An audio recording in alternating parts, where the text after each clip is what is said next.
Parliamone.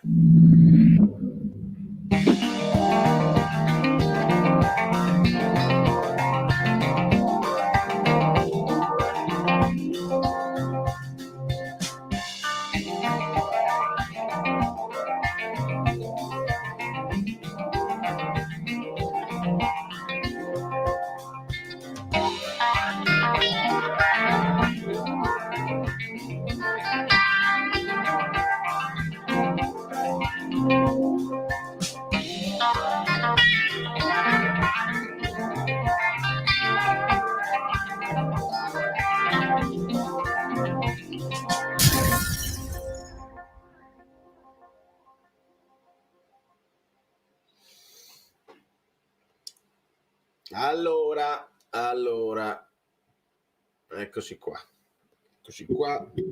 Buongiorno, buonasera, buon pomeriggio. Iscrivetevi al canale, parliamone con calma, sempre con calma, perché queste poi sono le partite che dividono la piazza.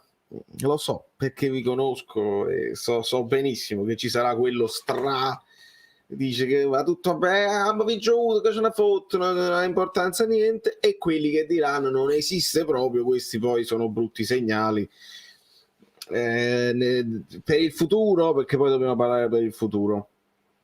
Io cerco di trovarmi sempre in mezzo lui, diceva Totò, anzi lo diceva Peppino nei confronti di Totò nel letto a tre piazze, e onestamente partirei da un come si chiama? Fatemelo prendere un attimo perché è abbastanza indicativo. Un pareggio totale.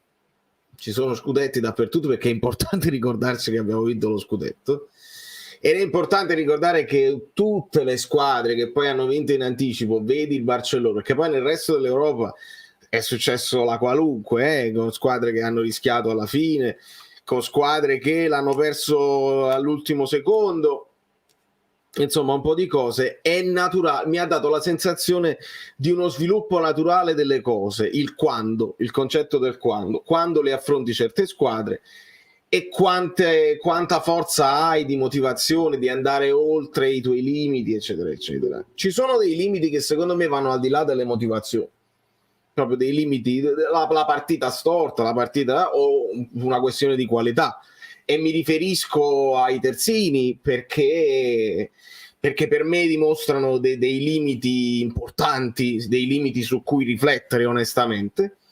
E poi si possono valutare le prestazioni individuali di quelli in campo, se avevano quella voglia che poi ho visto contro l'Inter, anche di fare tutte quelle sovrapposizioni, di fare i cambi di gioco, di fare i cambi di posizione. Noi oggi tutto questo non l'abbiamo visto, anzi il Bologna ha avuto più possesso palla, almeno nel primo tempo. Mi dà sfizio vedere se il Bologna pure nel secondo tempo ha mantenuto più possesso palla, perché il secondo tempo arriva il secondo gol di Osi e secondo me è lì che poi si squaglia tutto e dice abbiamo fatto, che facciamo a fare. Ecco, Bologna è 52% di possesso palla, quindi c'è equilibrio totale, però non c'è una squadretta interessante che gioca a pallone, però non è che puoi paragonare i loro con i nostri, quindi è un peccato. A me lascia l'amaro in bocca onestamente questa sconfitta, questo pareggio che stava quasi diventando sconfitta, perché dobbiamo essere onesti anche su questo,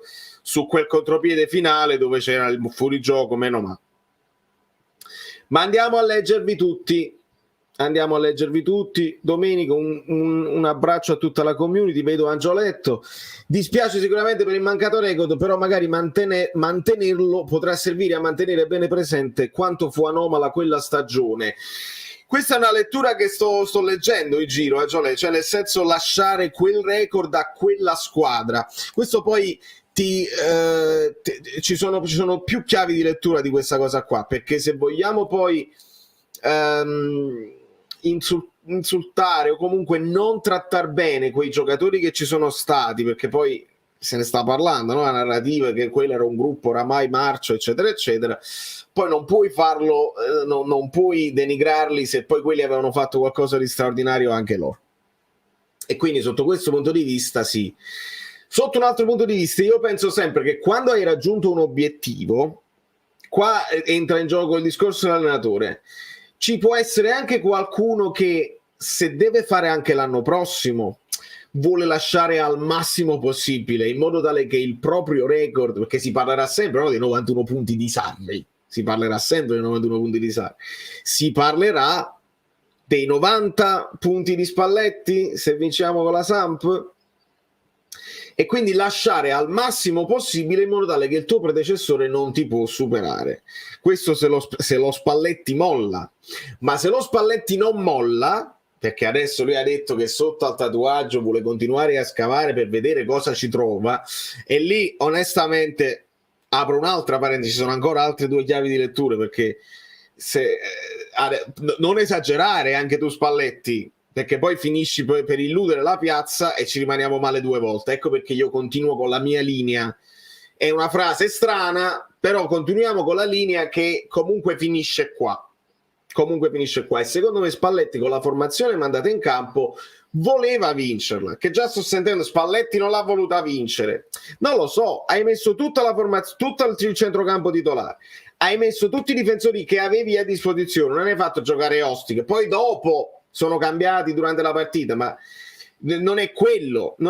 Hai messo Zerbin, che ha funzionato anche bene, io avrei messo Raspadori, ma non ha importanza. Kvara va fuori, Osimhen dopo 2 gol, Kvara non bene oggi. Insomma, secondo me Spalletti la voleva vincere per continuare, per mettere un record indelebile. Andiamo a vedere cosa ne pensate anche voi. Questa partita dimostra che, nonostante questa fantastica stagione, perché l'anno prossimo non bisognerà adagiarsi, diciamo, sugli allori come ha fatto il Milan, perché vanno prese delle riserve di livello. Questo è importante, questo è sicuramente importante. Questo ritorna sul discorso dei terzini. Non vinciamo mai senza il capitano. Guarda che poi Beresischi, allora, la prestazione di Beresischi e la prestazione di Olivera sono secondo me molto diverse. Beresischi non mi è dispiaciuto, ha dimostrato qualche limite a volte quando torna in difesa, ci mette un po' di tempo, però nella sua partita può metterci un assist che non è poco, e può metterci quel recupero che fa in difesa dove la tocca proprio all'ultimo secondo, e lì salva un gol probabilmente già fatto. Per quanto riguarda Olivera, io sono stato molto calmo e tranquillo per tutta la stagione. Vi ho detto che per me è un terzino normale, ha fatto delle buone prestazioni, a volte anche ottime, in Champions, anche in campionato. Contemporaneamente, io da quando mi manca Mario Rui, mi manca proprio il Napoli, perché noi non creiamo più, ed è parecchio adesso, creiamo molto meno e siamo meno pericolosi in attacco. Questo c'è da dire, perché Mario Rui ti garantisce una qualità, un piede e uno sviluppo della regia esterna che secondo me Olivera non ha. Ci aggiungo che però Olivera oggi mi è sembrato passivo, e se tu hai un giocatore che c'ha stazza, che dovrebbe garantirti più fisicità e quindi più fase difensiva, dovresti stare tranquillo. Se quel giocatore lì è passivo, no, lì non va più bene e non mi fido, e preferisco un Mario Rui che ha meno stazza e quindi ha meno possibilità fisiche, però sta come un pazzo e si butta nella mischia, piuttosto che uno un po' passivo. E però sul passivo dobbiamo anche valutare sulla personalità di ognuno. Lo vuoi fare oppure tu ti senti che oramai la stagione è finita? E questo vale un pochino per tutti. Vale, forse non hai notato che su gol di De Silvestri c'è uno strattone evidentissimo del difensore del Bologna fino al momento dello stacco? No, non l'ho notato, lo devo rivedere, Massimo, però io lo vedo che gli scappa. C'è il contatto, io ho visto sul replay, ho visto mezza volta, poi lo rivedrò, però c'è il contatto De Silvestri Olivera, De Silvestri si stacca e poi stacca di testa, quindi secondo me là quando poi salta io Olivera lo vedo a terra, se poi viene pressato così è diverso, ma l'ho visto poi passivo anche in altre situazioni, non solo sull'occasione del gol. Olivera nel campionato italiano non rende come potrebbe, i ritmi sono più bassi e non a caso il suo meglio l'abbiamo visto in Champions.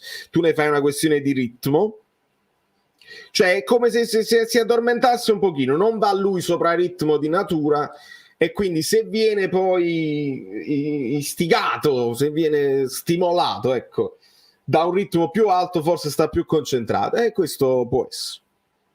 Questo può essere, gli tiene la maglia, lo riguarderò sicuramente. Massimo, è inutile lamentarsi di strattoni o spinte, la Saravar dorme sempre e questo vale per tutte le squadre, e su questo non c'è dubbio. Ma poi non puoi sempre affidarti alla Saravar, ragazzi, perché poi l'abbiamo visto che servono anche con le cose clamorose, alle volte loro non intervengono, però per intervenire in situazioni di gioco così al limite, se io l'ho visto e non visto da tifoso del Napoli, vuol dire che Zalavara non interverranno mai e poi mai. Quindi voglio sempre vedere una squadra che va oltre le possibilità, va oltre quelli che è il fischio dell'arbitro, e che va pallone, contatto, la palle ami, devi dimostrare che non c'è niente da fare oggi e che il pallone è tuo e che loro possono sbattersi quando vogliono loro. Noi siamo i campioni d'Italia con 50 punti di distacco. Questo onestamente non l'ho visto. Ho visto Anghissà, secondo me fare una partita importante. Zielinski qualche potenziale assist l'ha fatto e lo botto. Secondo me il centrocampo non ha giocato malissimo, non erano brillantissimi, quindi centrocampo sì, Rachmani sì, Kim così, Terzini così e così, Kvara Maluccio, Osi bene, Zerbin benino, facendo un discorso generale sulle prestazioni individuali. Under up. E poi voglio capire la questione Raspadori, non è mai realmente entrato in forma e non ha mai fatto un minutaggio che giustificasse i 25 milioni più 5 di bonus versati. Allora, sulla questione Raspadori deve giocare in continuità per poter essere giudicato. Ha fatto dei gol però, ricordiamoceli, anche pesanti, quei 2 in campionato pesanti. Ha fatto dei gol in Champions dove ci mancava Osi, che sono rimasti importanti. Dopodiché è chiaro che con un trittico, allora spieghiamo meglio. 2 erano inamovibili perché Kvara e Osi, coppia del gol, coppia di assist, coppia incredibile che se ne parla in Europa, erano inamovibili, quindi mettere Raspadori là era difficile. Ecco perché Spalletti ha cominciato a provare Raspadori anche mezzala, cioè sottopunta nella zona di Zielinski, e forse, volendo pensare, si poteva trovare più minutaggio per Raspadori anche a destra, visto che ci sono dei tamarri.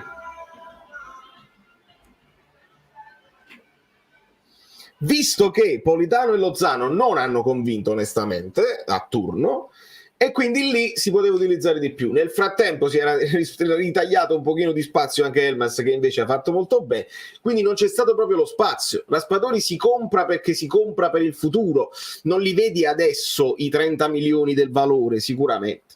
Te lo compri perché pensi che magari Kvara non va subito benissimo. Insomma, è un acquisto, comunque io benedico che sia stato fatto, però poi si vedrà. E si vedrà dal prossimo allenatore, se ci sarà un altro allenatore, se questo allenatore vuole giocare con falso 9 e quindi puntare su Raspadori veramente come falso 9 oppure no. Vediamo. Milinkovic-Savic sta a 30 milioni, un giocatore per cui varrebbe la pena sforare il monte ingaggi. Sì, Luca, sicuramente, però Milinkovic-Savic se ne parla ogni anno e lui non va mai da nessuna parte. Ci deve essere qualcosa che non va, nel senso che le squadre poi non hanno mai fatto, o meglio, o forse lo Tito è rimasto bloccato su un valore che se voleva 100 milioni, voleva troppi soldi, e quindi lo ha bloccato sempre a Roma. Nessuna squadra è andata oltre il prezzo, quello là irrinunciabile. Al momento tu ci puoi pensare, però non lo so se poi Milinkovic-Savic in Italia passa dalla Lazio al Napoli e non vuole a quel punto non andare da nessuna parte in Italia e giocarsi una chance se ci sono le offerte all'estero, perché potrebbe anche essere una sua scelta. Per sottolineare questa stagione straordinaria, Napoli e City uniche in Europa a quota 90. Negli altri campionati ci sono Barcellona 85, Bayern 71, PSG 85, Feyenoord 82, Benfica 87. Allora, Valentino, a quota 90 ci dobbiamo arrivare, però. Perché dobbiamo vincere con la Sampdoria, non lo diamo per scontato, perché al momento stiamo a 87. Ora con la Sampdoria, grandissima passarella, lacrime agli occhi, c'è tutta una narrativa che purtroppo ti distrae, tu non fai la conferenza le feste dappertutto, i trenini, eccetera, eccetera. Cosa giustificatissima, perché vincere il campionato in Italia è una cosa impensabile, quindi è giustificatissimo. Però tutti questi discorsi sul futuro, sul prossimo allenatore, su De Laurentiis che vuole fare, rimanere a Napoli è un privilegio, non è un obbligo, non trattengo nessuno, trappare le ali, gli stivali, tutto questo non aiuta poi i giocatori a fare oltre quello che devono fare. Arriviamo alla Sampdoria, siamo in casa nostra, grandi festeggiamenti, grandi tiritere, Quagliarella che deve fare, aspettatevi il gol da centrocampo di Quagliarella, eccolo qua, Pietro. Quando lo quotiamo? A 1. Se ti giochi 10 euro vinci 10 euro secondo me col gol di Quagliarella, e voglio anche che lo faccia, perché a questo punto non potendo superare i 91 punti, questa squadra secondo voi sta con le lacrime agli occhi, non le lacrime, sta con il sangue agli occhi per vincere contro la Sampdoria, oppure può uscire un altro pareggio? Ci dobbiamo pensare, perché il quando è il quando. Sinceramente preferisco vincere lo scudetto facendo meno punti di Sarri. Vabbè, è chiaro, non è che uno baratterebbe i 91 punti, è chiaro che è meglio vincere lo scudetto, però per me è meglio vincere lo scudetto facendo più punti di Sarri, perché se ne fai 92 con la Serie A che nel frattempo è andata a picco, le grandi della Serie A che non fanno più questi punteggi importanti, con 92 vinci, non è che fai 92 e un'altra ne fa 93, l'abbiamo visto, non le fanno, specialmente se vanno avanti in Europa. Ragazzi, i like, fermi tutti, ditemi quanti ce ne sono i like, perché non parliamo più. Su alcune pagine Facebook per via di questo pareggio ho letto cose del tipo Spalletti cancella dittatura. Non so quanto possono essere ridicoli questi tifosi, ne ho lette tante anche io, Nicola, tra Facebook e Twitter e pure penso Instagram, qualche cosa di, perché poi sono messaggi piccolini che vanno nel dimenticatoio e nessuno si prende la responsabilità.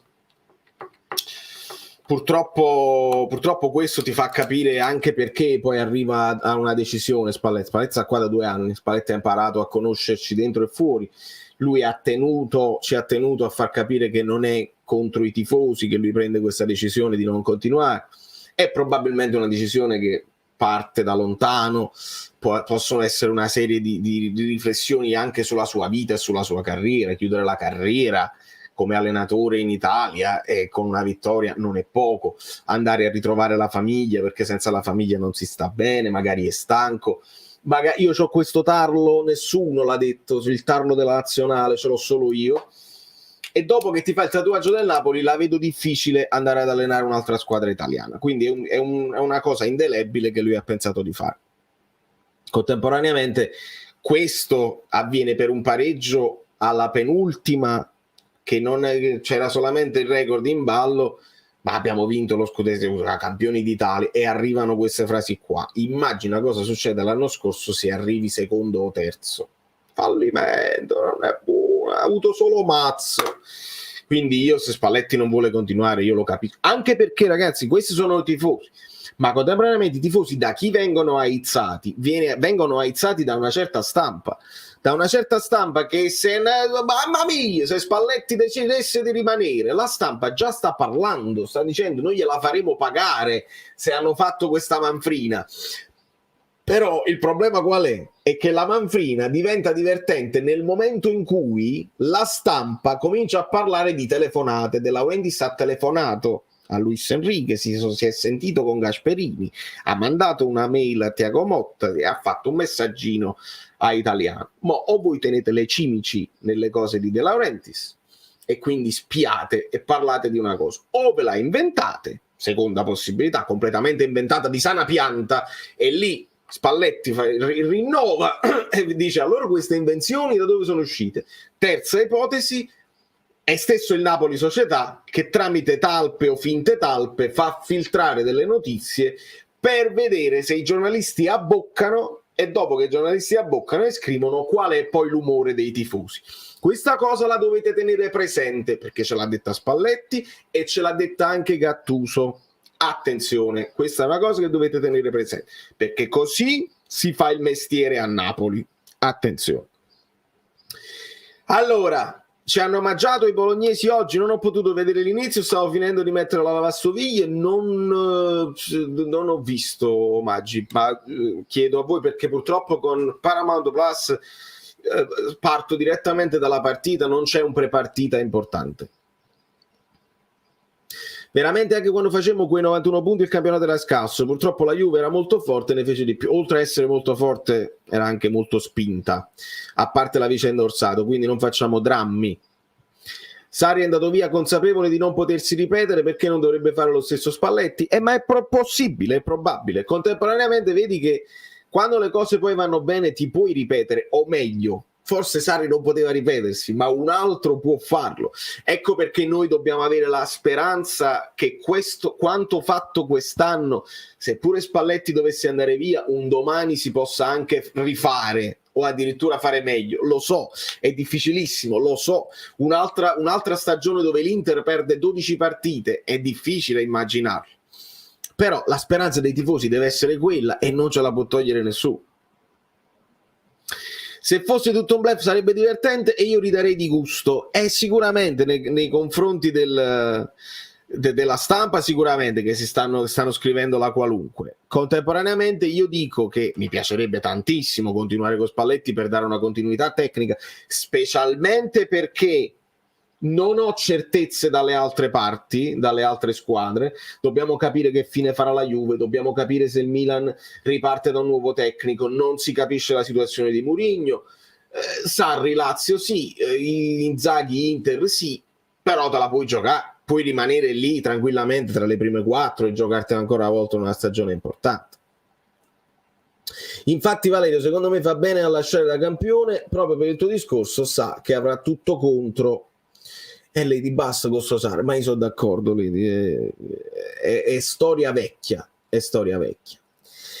Certo che si spera perché non arrivi un altro Ancelotti, assist di Zanoli e gol di Quagliarella e applausi dagli spalti, e sicuramente questo potrebbe avvenire. Tra l'altro Zanoli sta dimostrando ancora di dover crescere in fase difensiva, se guardi bene le partite, però in attacco è molto pericoloso, molto molto pericoloso.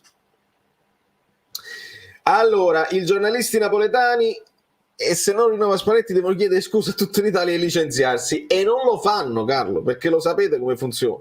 Se voi andate a scavare tutte le cose che hanno dato per certo ognuno di loro, perché poi non ce n'è uno che si salva e dice io vi ho detto solamente cose vere, c'è veramente da ridere invece, piuttosto che piangere.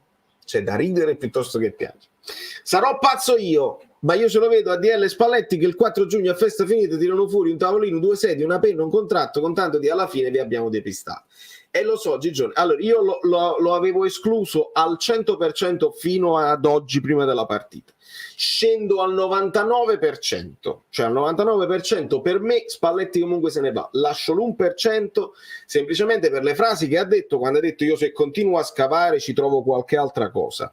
Contemporaneamente io dico sì, che bello sfizio ci siamo tolti a prendere per il culo i giornalisti, ma avete preso per il culo però anche i tifosi. E non capisco la scelta del tatuaggio fatto e fatto vedere durante questo periodo di incertezza. Non lo capirei. Se avete programmato il colpo di scena, il tatuaggio fa parte del colpo di scena. Altrimenti tu stai dando quella cosa e qualcuno può già pensare me l'avevo immaginato. Invece se tu vuoi fare il colpo di scena non è immaginabile, quindi tu Gigione non puoi immaginartelo. Devi sentire che si insultano, devi sentire che arrivano alle mani e poi si fa, abbiamo scherzato, quando mai? Noi siamo i migliori amici, Luciano e Aurelio. Invece con il tatuaggio che ce lo fai vedere prima, mi sa, non è contro di voi, io amo Napoli ma ho altri programmi. Questo è. Arrivo a 99 perché il site continua a scavare e trovo qualcosa di bellissimo, ma potrebbe essere l'uva dei suoi vigneti. Lui continua a scavare e ci trova l'uva e la famiglia, che comunque è qualcosa di bellissimo. Io quando stavo al Maradona in Napoli-Inter, quando De Laurentiis ha fatto una premiazione con Spalletti, ho pensato che ADL annunciare il futuro di Spalletti poco prima di Napoli-Inter, e non è successo questo. Brian Gill è fortissimo, Massimo, penso di averci fatto uno short di proposito, solo che è di proprietà del Tottenham, è in prestito a Siviglia. Forte, mi piace assai, è mancino, gioca a sinistra, quindi te lo puoi giocare anche a destra. Io ce lo vedrei a destra al posto di Politano Lozano alla grande, però è roba del Tottenham, non lo so quanto costa. A Kvara che succede? 11 giornate che non fa né gol né assist, penso sia esausto, penso sia mentalmente esausto. Ce l'ha sempre lo spunto, ce l'ha il momento in cui se ne va e non lo prendi, ce l'ha, però è meno devastante sotto porta, è meno lucido nell'ultimo passaggio. Secondo me è stanchissimo, perché ricordiamoci che Kvara ha avuto pochissime vacanze perché il suo precedente campionato è finito tardi, è venuto a Napoli, si è subito messo al lavoro, ha dovuto convincere tutti e ha convinto tutti subito. Ricordiamoci che Kvara si è presentato alla prima giornata segnando di testa e riempendo l'area, si è presentato al Maradona segnando da fuori aria con un tiro a giro incredibile, e tutto quello che ha fatto non lo dobbiamo ricordare. Secondo me è semplicemente esausto e ha bisogno di andare in vacanza. Se quella ammonizione di Kim è ammonizione... mi sono perso la donazione, attenzione, Caputo Francesco, mo perdevo un meglio, secondo me, ma gli spazi, secondo me qualunque mister la Juve vince lo scudo. Vabbè, questa è una cosa, tu dici anti-Allegri, Caputo, perché ti dici con qualunque mister la Juventus vince lo scudetto. Guarda, io non riesco a essere così deciso sotto questo punto di vista, perché secondo me la Juventus è anche un po' pompata a livello mediatico per quanto riguarda la rosa. Sicuramente con i giocatori che hai tu puoi impostare anche un gioco d'attacco alla grande, e lo puoi fare. La Juventus mi è sembrata un po' disabituata a fare la partita.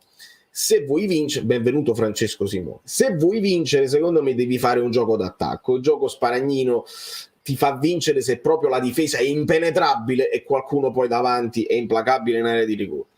Togli Allegri, la Juve vince tutto? In questo momento non lo so, perché bisogna rifare un po' tutti gli equilibri e bisogna ripartire da una squadra che o ha giovani molto giovani, vedi Fagioli, Miretti, questi qua, oppure c'ha dei giocatori praticamente sulla via del tramonto come Pogba, che praticamente non ha giocato mai, Di Maria, eccetera eccetera. Quindi la situazione della Juve è un po' complicata, senza nemmeno parlare di quelle che sono le vicende giudiziarie.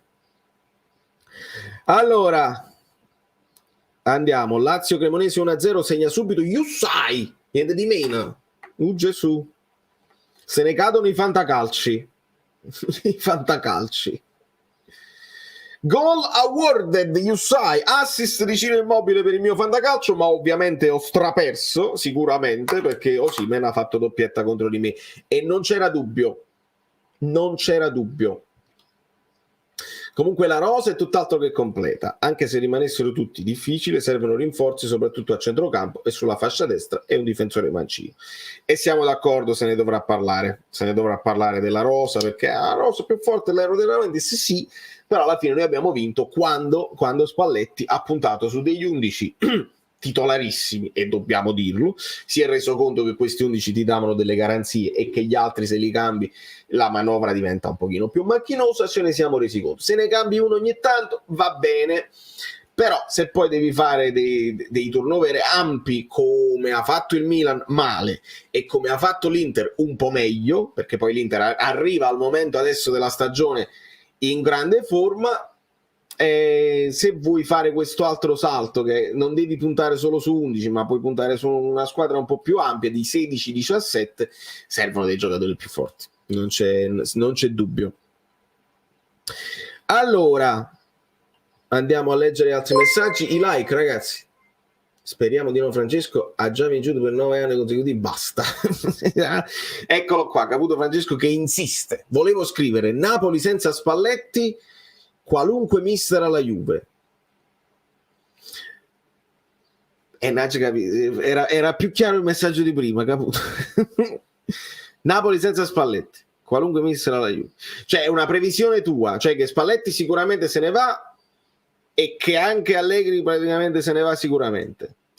Bisogna vedere, amico mio, bisogna vedere, e ti ringrazio sempre per il tuo supporto, bisogna vedere se Allegri accetta di dimettersi, perché licenziarlo economicamente loro non possono farlo, hanno questo contratto sul groppone di 9 milioni, quando va Allegri, è una cosa incredibile. Napoli senza Spalletti è più di una possibilità. Vediamo cosa succede. Chiunque arrivi, speriamo si continui con il progetto serio, squadra votata al gioco offensivo, sì, e con un'identità definita e fatta di buoni prospetti. Insomma, allenatore e giocatori devono avere fame, senza dubbio. Senza dubbio.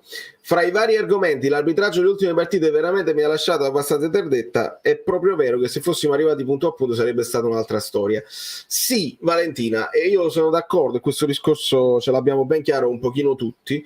Contemporaneamente, però, secondo me anche gli arbitraggi delle prime partite non sono stati ideali. Io non ricordo di aver dato grandissimi voti agli arbitri, e poi ci sarà il recap di tutte le pagelle. Io non ricordo di aver dato grandissimi voti agli arbitri in generale, è solo che era un Napoli devastante e mentalizzato, che andava oltre anche le decisioni arbitrali. Secondo me questo ci dobbiamo portare poi da Spalletti, la mentalità del niente alibi, perché è sempre stato così anche prima, solo che il Napoli vinceva. Quante volte abbiamo detto il Napoli vince nonostante tutto, contro tutto e tutti, questa volta siamo più forti degli arbitri, questa partita l'anno scorso non l'avremmo vinto. Tutti questi discorsi vanno inquadrati nella situazione della mentalità, dove a dire ci siamo guardati in faccia, ci siamo parlati all'inizio, guarda che questa squadra è veramente forte, c'è il vuoto di potere intorno, nessuno ci fa paura, andiamo fortissimi, e se l'arbitro fa qualcosa vai avanti, si protesta poco e si mette palla a terra e la segni di nuovo. Questo mi ha dimostrato il Napoli quest'anno, veramente una forza di volontà che è andato oltre qualsiasi tipo di arbitraggio. Quindi anche quello secondo me ci dobbiamo mettere. Alessio, non voglio trovare alibi, però il 2-2, l'azione precedente era fuori gioco. Marcenaro 3 partite 3 pareggi. L'azione precedente era fuori gioco.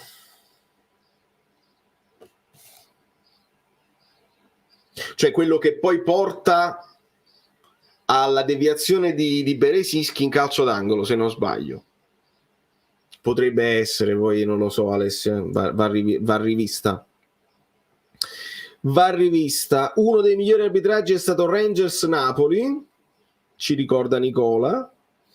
Il campionato del Napoli è finito a Udine, se servivano altri punti che sarebbero fatti di sicuro. Questo è un discorso che io condivido, secondo me.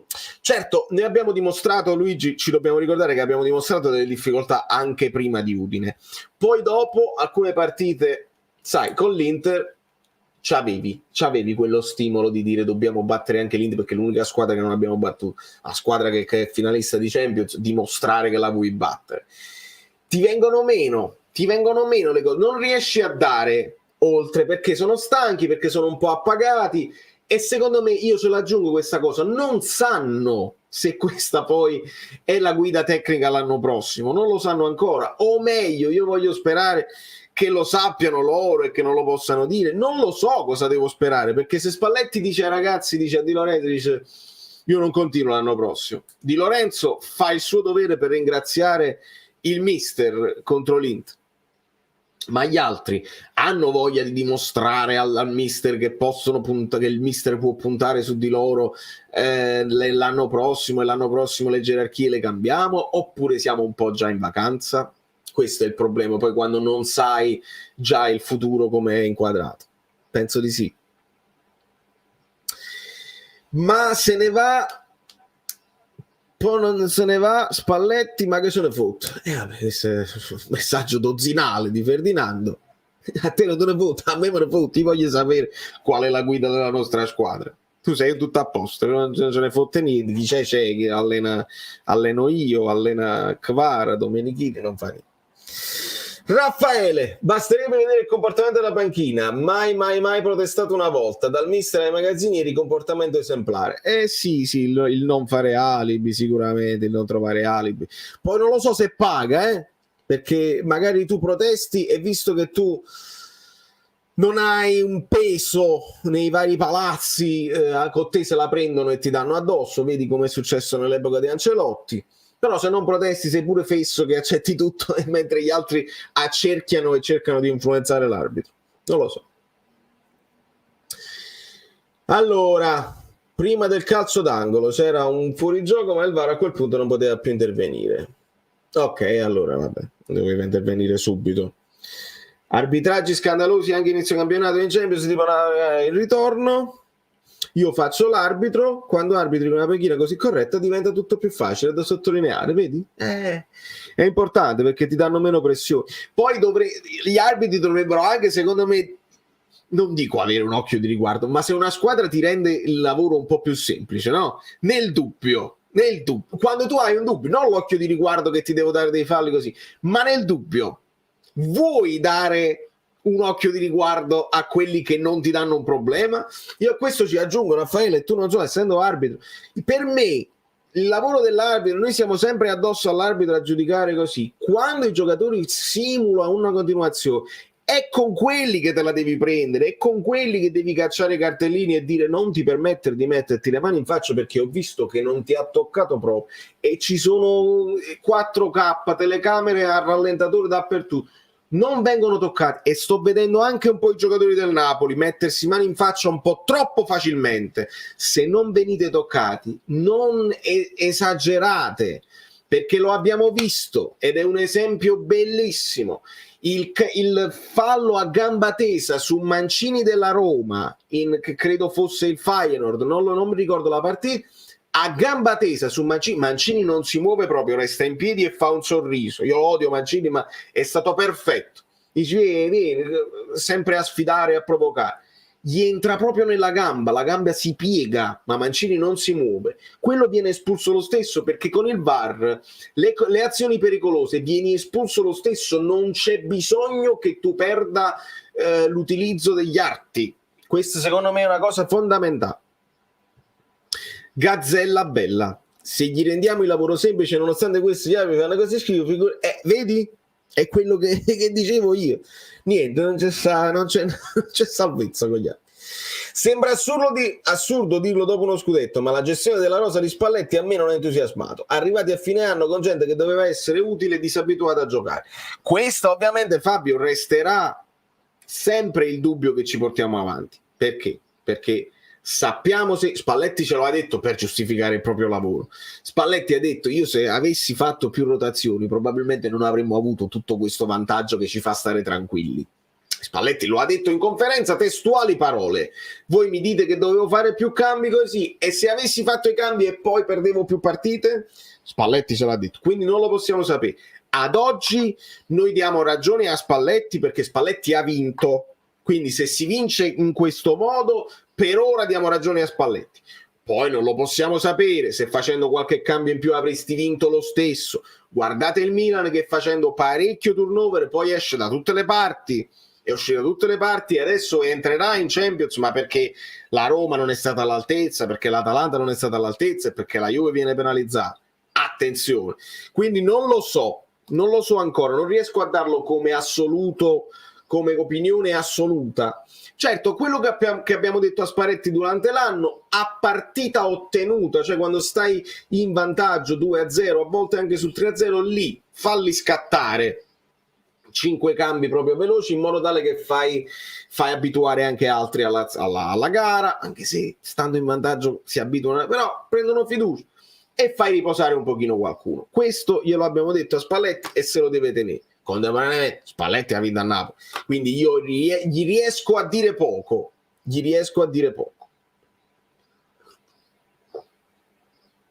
Se l'Inter dovesse vincere la Champions, non credi che aumenterebbe il nostro rammarico di essere stati eliminati in quel modo dal Milan?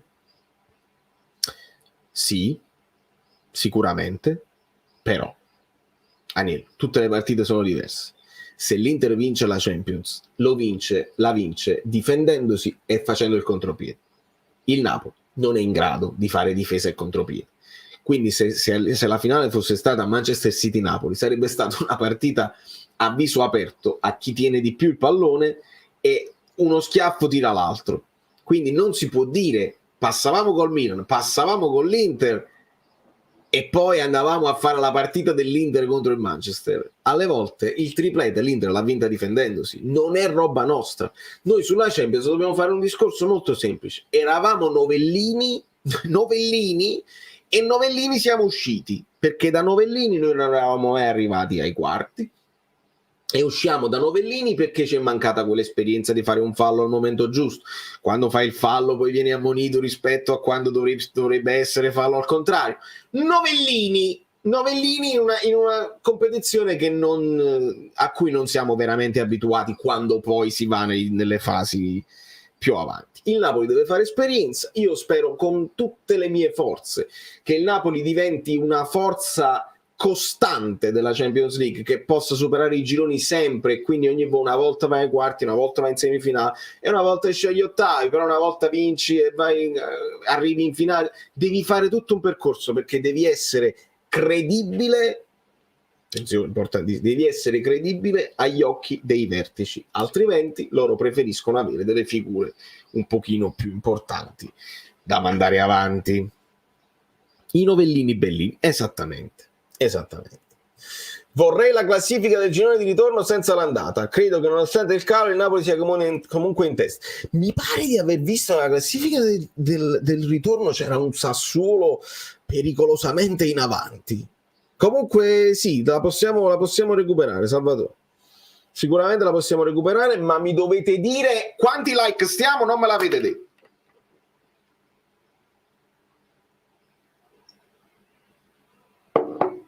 I like, 250 like, lo so, abbiamo pareggiato col Bologna, ma 250 like sono per me, non per...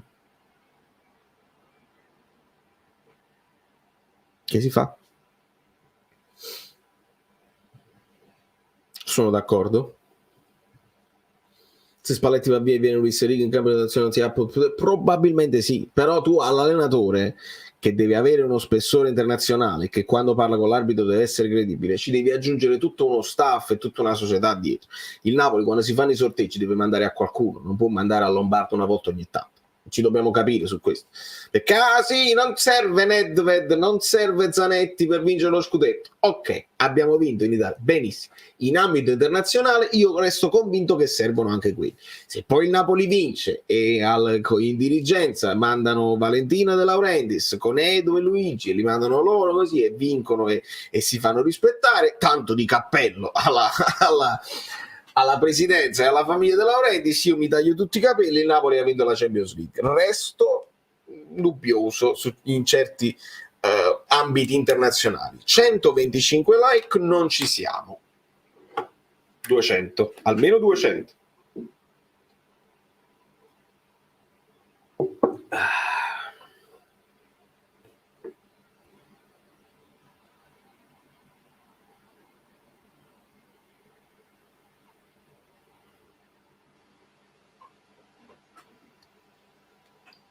Non parla.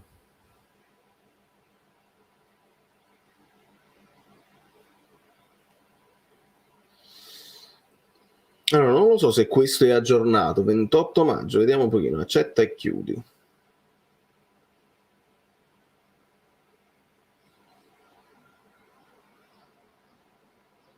Napoli 37, Inter 32, Juventus 31, con la cosa così, Monza, Fiorentina, Lazio, Sassuolo. Sì, Sassuolo aveva fatto parecchi punti, è settimo.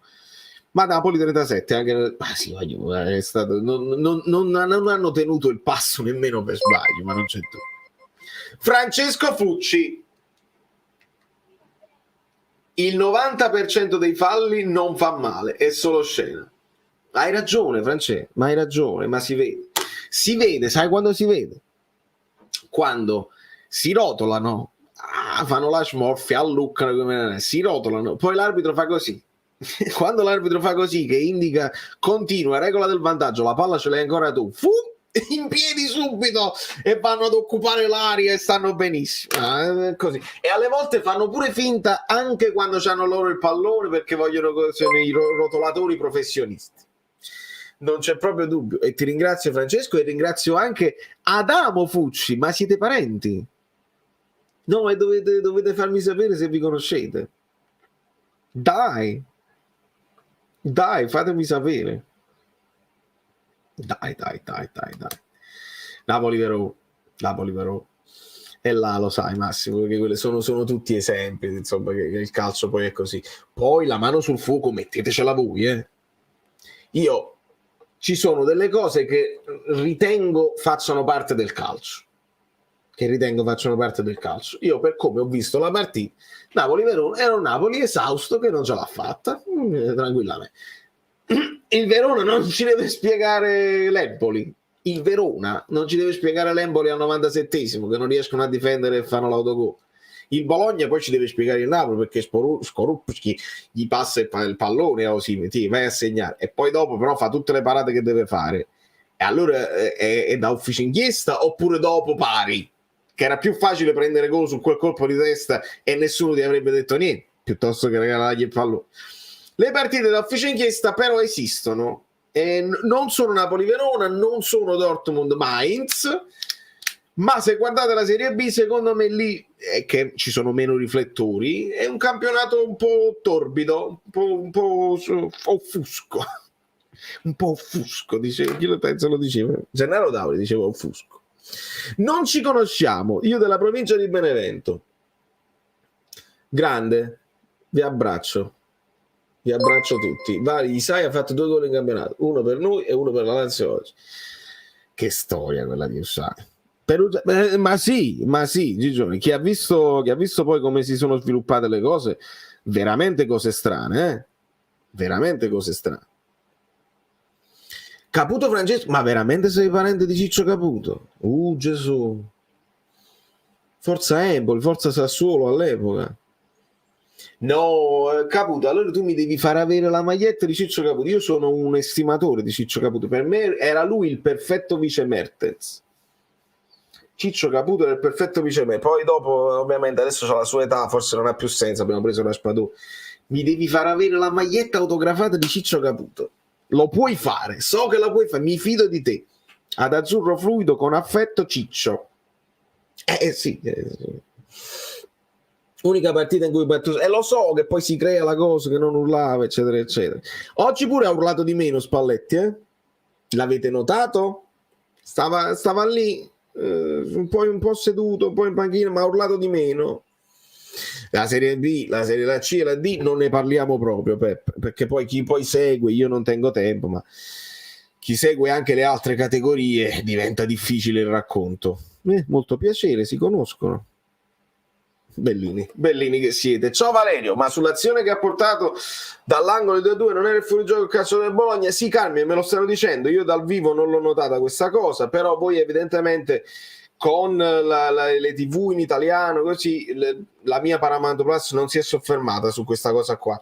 Evidentemente avete avuto pure dei commenti a caldo e vi hanno detto questa cosa, sicuramente sarà così, io non l'ho potuto vedere. La notizia di Benitez può essere collegata allo spessore internazionale della società?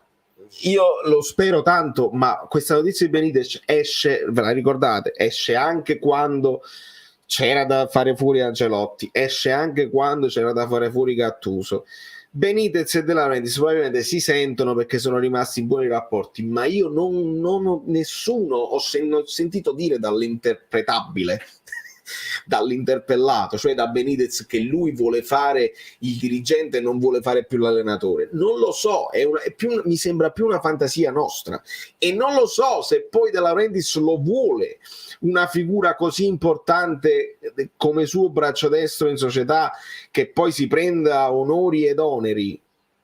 Non lo so se lo vuole fare, perché fino ad ora non mi è sembrato il caso, e Giuntoli piano piano ha preso un pochino di spessore anche a livello mediatico, e adesso spicca lui il volo. Non lo so, onestamente, non lo so. Succede questo a Bologna, i padroni di casa cantano "Noi non siamo napoletani", i tifosi del Napoli espongono questo striscione: "Avanti Emiliano Magna, non mollare", da Minervini. Lo so, non è la prima volta che lo facciamo e non sarà l'ultima. Cioè, i tifosi del Napoli, non sarà l'ultima. Il "noi non siamo napoletani" è proprio l'ultimo dei cori che mi danno fastidio, perché a "noi non siamo napoletani" noi rispondiamo "sì, voi non siete napoletani", con grande orgoglio. Poi ce ne sono stati molti altri molto peggiori, ma vi sarete resi conto che e col Napoli in tutte le partite, anche nelle partite che non riguardano il Napoli, si garantisce un coro contro i napoletani. E Vinicius Junior, e poi fa il giro del mondo perché è un giocatore del Real Madrid, e Lukaku, e Vlahovic, e adesso Juric è successo, e con quello e quell'altro. E Guardiola che interviene. In Premier League sono un pochino più tosti, ha detto rispetto alla Spagna, probabilmente qui parte meno volte perché poi quando ti beccano ti fanno del male. Sono 4 stupidi, è inutile dargli spazio perché sono 4 imbecilli, sono solo 4. Io vedo che si moltiplicano sempre di più e ogni volta che ne parliamo poi aumentano sempre e aumentano negli stati e fuori dagli stati. 4? Io penso che sono 4 miliardi di stupidi e si alternano.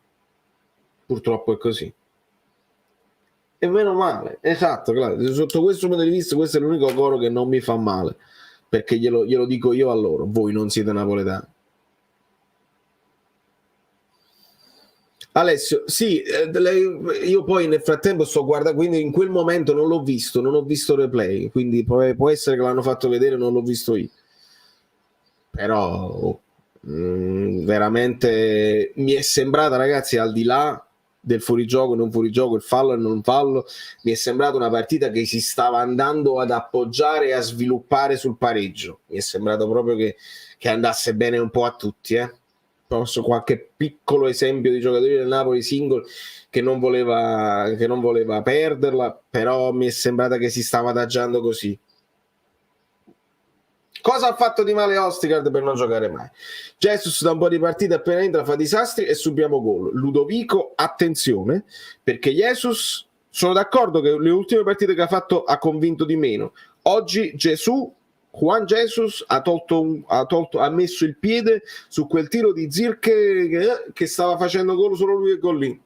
Attenzione, perché lo sto sentendo già, Spalletti non è buono, si è fissato con Juan Jesus. Ho capito, Ostigard non ha fatto niente di male, Spalletti lo stima, però ha detto Spalletti che ci sono delle cose in cui deve crescere, la fase di impostazione a campo aperto. Colpi di testa, fortissimo Ostigard, e piace anche a me.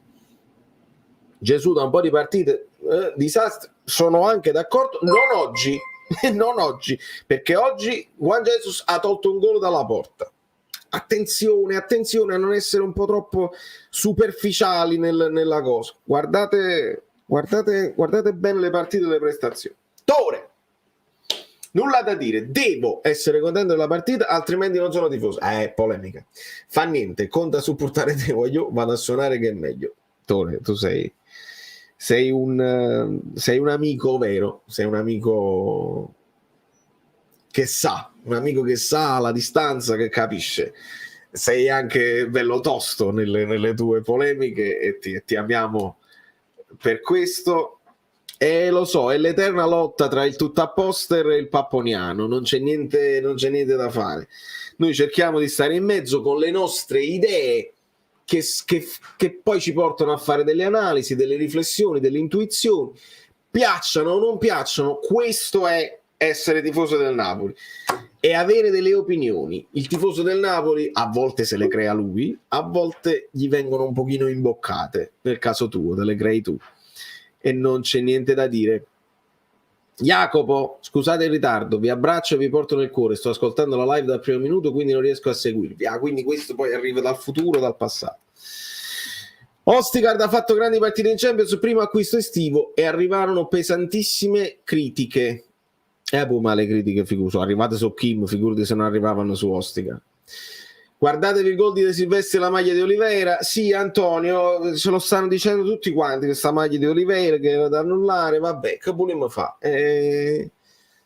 Non ci siamo appigliati agli arbitri quando abbiamo vinto, quando abbiamo perso, e non lo facciamo oggi quando abbiamo pareggiato. Sappiamo che il Napoli poteva fare qualcosa di più. Lo sappiamo perché 2.2 il Napoli, 1.94 il Bologna. Gli abbiamo fatto fare troppo. Il Napoli non fa fare tutte queste occasioni al Bologna se il Napoli sta mentalizzato per vincere questa partita. Il Napoli non gliele fa fare.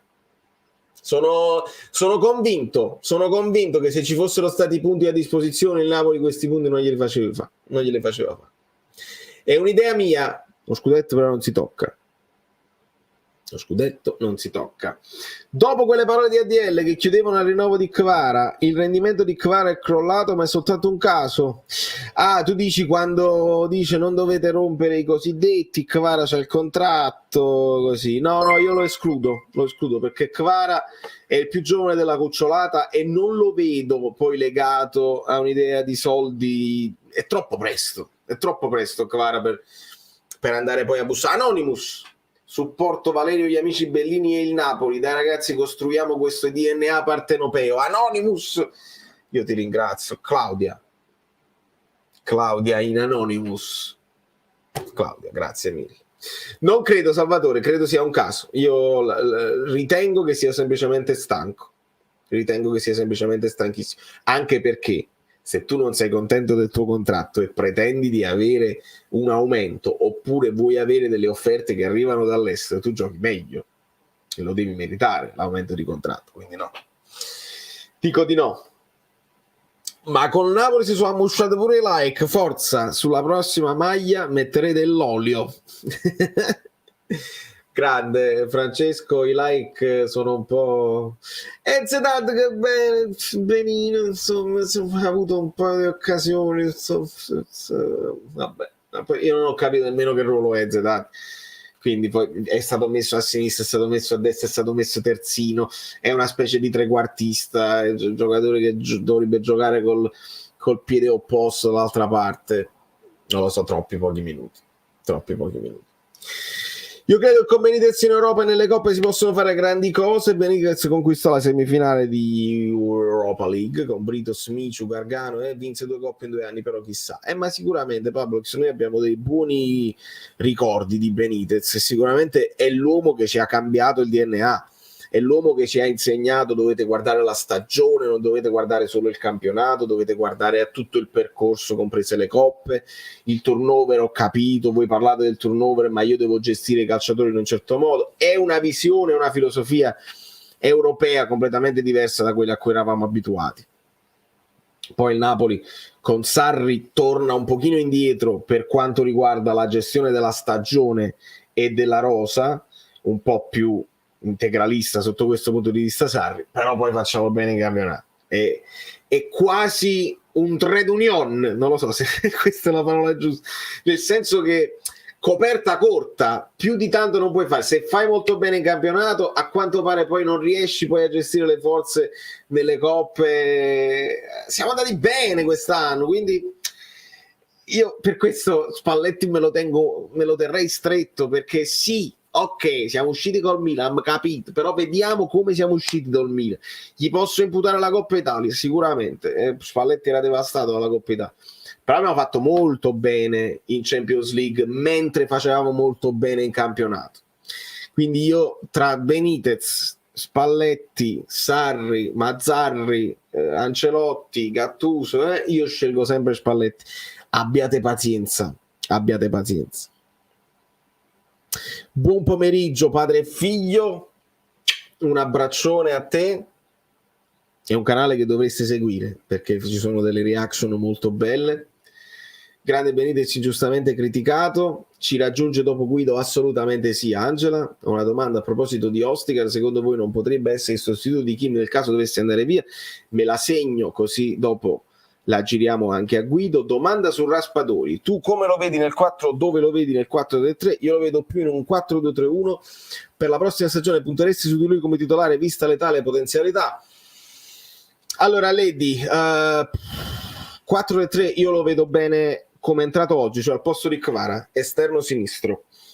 Se lo metti prima punta alla Mertens, secondo me deve ancora fare un po' di esperienza per capire i momenti in cui devi venire incontro e i momenti in cui devi dare la profondità. Lo può fare, lo fa bene, però è veramente, come dici tu, giovane, potenzialità ce le ha, è abbastanza ambidestro, quindi può secondo me in futuro anche lavorare per essere prima punta atipica. Nel 4-2-3-1 sotto punta secondo me è ideale perché può andarsi a prendere le zone che sono libere e quindi lì può giocare anche a destra, sicuramente l'ha fatto vedere, però posizione mia preferita, sì, sottopunta, seconda posizione, esterno a sinistra del 4-3-3. Puntare su di lui, perché no? Nel senso che l'hai pagato tanto e potrebbe arrivare il momento dell'esplosione. Ha giocato troppo poco per poter essere giudicato quest'anno. Ha giocato troppo poco. Se ti viene meno un Osimhen l'anno prossimo, potresti pensare di prendere un altro giocatore al posto di Osimhen che non sarà un titolare inamovibile, quindi avere più minutaggio distribuito tra Raspadori, Simeone e il terzo che comunque devi prendere, perché io lo voglio il terzo. Non si dica che va via Osimhen e rimaniamo solo con Raspadori e Simeone, perché lì secondo me rischiamo. Buonasera a tutti. Per Guido e per te, la cattiveria agonistica è allenabile? Quello che manca sono figure in campo che si fanno rispettare con arbitri e avversari. Me la segno perché questa è proprio una domanda per Guido. Inconcepibile mettere in campo il Juan Jesus attuale e l'anno prossimo dovrebbe essere la quarta o quinta scelta. Io ripeto, non benissimo il finale di stagione di Juan Jesus, non benissimo. È anche difficile quando giochi poco essere sempre pronto. Però oggi ha salvato un gol, se voi ve lo state dimenticando. Buonasera e amici campioni d'Italia. Sul primo gol si vede che Osimhen lascia andare Lumini tranquillo. Sul secondo De Silvestri, anche quando la palla entra, continua a tirare la maglia Olivera a mano. Lo so, però io oggi non me la sento di parlare dell'arbitro, ragazzi. Non me la sento. Ui, Caputo c'ha pure il cartellino da mister. È pazza. E allora vai a allenare tu la Juventus, che vai meglio di Allegri sicuramente. Sì. Kvara sottopunta secondo me può funzionare. È chiaro che lui è abituato ad avere la linea a fianco e quindi sulla linea lui può sviluppare i suoi dribbling, però secondo me Kvara può giocare benissimo anche sottopunto, perché poi diventa devastante quando finisce dall'altra parte e non sai più dove andarla a prendere quando non deve... Io questo mi fa incazzare di oggi, ragazzi, dopo che abbiamo visto quello che si sono filati di combinare i nostri giocatori contro l'Inter, dove praticamente ti trovavi Anghissà tutto a sinistra, il raddoppio, creavi la densità con Zielinski, Kvara dall'altra parte, cambi continui di gioco e di posizione. Gli abbiamo fatto venire il manicomio, li abbiamo fatti andare al manicomio, gli abbiamo fatti venire il mal di testa, non il mal di comio. Oggi non si è visto nulla di tutto questo, oggi mi è sembrato più compitino. È questo che mi lascia l'agrodolce, perché poi il dolce è che Osimhen comunque 2 gol l'ha fatto e penso con 25 gol che abbia messo al sicuro, perché poi vediamo Lautaro, ma penso che abbia messo al sicuro la classifica dei cannoni. Però gli altri cosina in più si poteva fare, non lo so.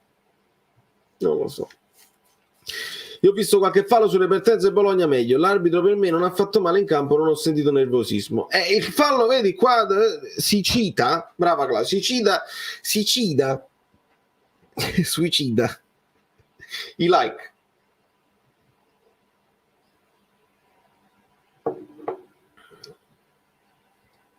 Vedi padre e figlio. No, volevo citare il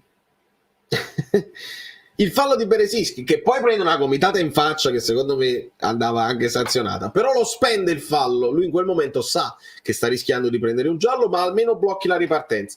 Bravo Beresischi, che comunque non mi convince alla grande, che ci vuole un terzino al posto di Lorenzo se non vuoi puntare su Zanoli, però oggi molto meglio Beresischi rispetto a Olivera per quanto mi riguarda. Oltre ai gol passivo così, da Olivera non mi è piaciuto. My father always likes Olivera, I think he needs to leave. And I'm with you, my friend. I agree with you. I think that your father is a little too nice with Olivera. I don't love him. I do not love the way that Olivera plays. But I don't know. Allora, Kvara anche quando gioca male, ragazzi, e soprattutto la Serie A. Io sono d'accordo su questo. Dobbiamo ringraziare Dio di averlo vissuto, perché qualche pallone d'oro se lo prenderà magari il Real. Non lo so quale sarà il futuro di Kvara, però ragazzi, un giocatore così è proprio è uno di quelli che vale il prezzo del biglietto, è uno di quelli che vale le copertine dei videogiochi. Poi dipenderà la sua carriera da quale squadra sceglierà, se vorrà andare in squadre vincenti, squadre importanti. Sono contentissimo di averlo anche solo intravisto. Resterà nei destini forti, resterà sulle tazze forti Kvara, perché è quello che vale, è l'idolo, no? È quello che ha lo spunto, è quello che ti crea la superiorità, è quello che ha fatto dei gol anche in solitaria che valgono il prezzo del biglietto. Spero che resti con noi il più a lungo possibile, non c'è dubbio. Paolino, la tristezza di un probabile addio di Spalletti mi fa male. Parlando di campo, Raspadori per me può essere determinante di fianco a una prima punta. Logicamente il Napoli non gioca a due. Sì, però lo sai, ecco perché Spalletti secondo me lo ha provato tra virgolette mezzala, cioè al posto di Zielinski, cioè un ibrido che, guardate quando sta in fase difensiva il Napoli, cioè quando il Bologna in questo caso tiene il pallone, si vede proprio chiaramente il 4-4-2, perché è così che il Napoli, come 4-2-3-1, sviluppa il suo gioco ed è così che si difende. Quando il Bologna, soprattutto quando si imposta poi a 4, quando il Bologna imposta da dietro, Zielinski deve stare a fianco ad Osimhen e fare il primo pressing. Si sviluppa proprio così. Allora nel 4-4-2, quando poi fa la riconquista, è chiaro che 4-4-2 diventa immediatamente 4-2-3-1, cioè le ali, Kvara e Elmas, Kvara e Politano, Kvara e Zerbini in questo caso, vanno avanti e diventano gli attaccanti e resta vicino Zielinski o potrebbe essere Raspadori. Quindi in quello ci siamo, secondo me, come ruolo ideale. Angelo vorrebbe vedere Gaetano 90 minuti al posto di Ziero, speriamo che sarà contro la Samp, e anche Gaetano se la potrebbe meritare una chance, perché poi entrare sempre e essere determinanti ed impressionare tifosi ed avversari ed allenatori non è facile quando la partita è già in corso. Quindi sì, anche lui meriterebbe, come però meriterebbe una chance anche Ostigard, come avrebbe meritato una chance dall'inizio l'ha avuta Dem, però poi è stato sostituito. Ce ne sono tanti. Lo stesso Simeone, ragazzi. Simeone non merita di giocare dall'inizio. Però siamo alla fine. La Samp sarà una passerella, va onorata. Io temo il pareggio con la Samp. Lo temo. Sono quasi spero il gol di Quagliarella, perché Quagliarella come uomo merita di segnare e di avere una copertina ancora più importante. Ma sono sicuro che gol o non gol, Quagliarella avrà la standing ovation del San Paolo Maradona a casa sua come ultima partita della carriera, ed è una cosa che solamente il destino poteva scrivere così.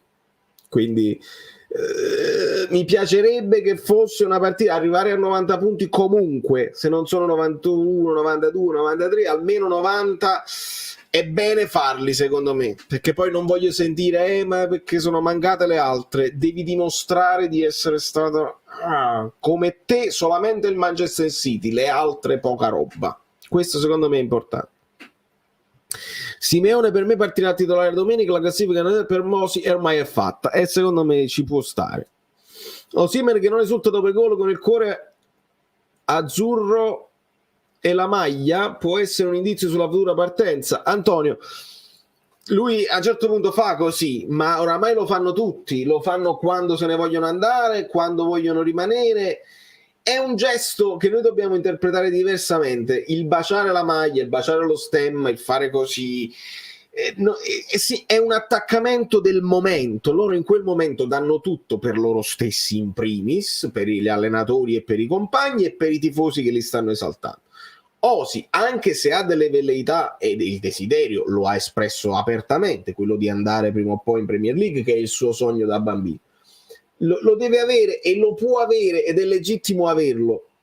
Nel frattempo non vuol dire che non si sia impegnato al massimo delle sue possibilità quest'anno e che voleva vincere prima di andarsene, perché lui dice io non sono nessuno se non vinco prima, non sono un'icona di nulla.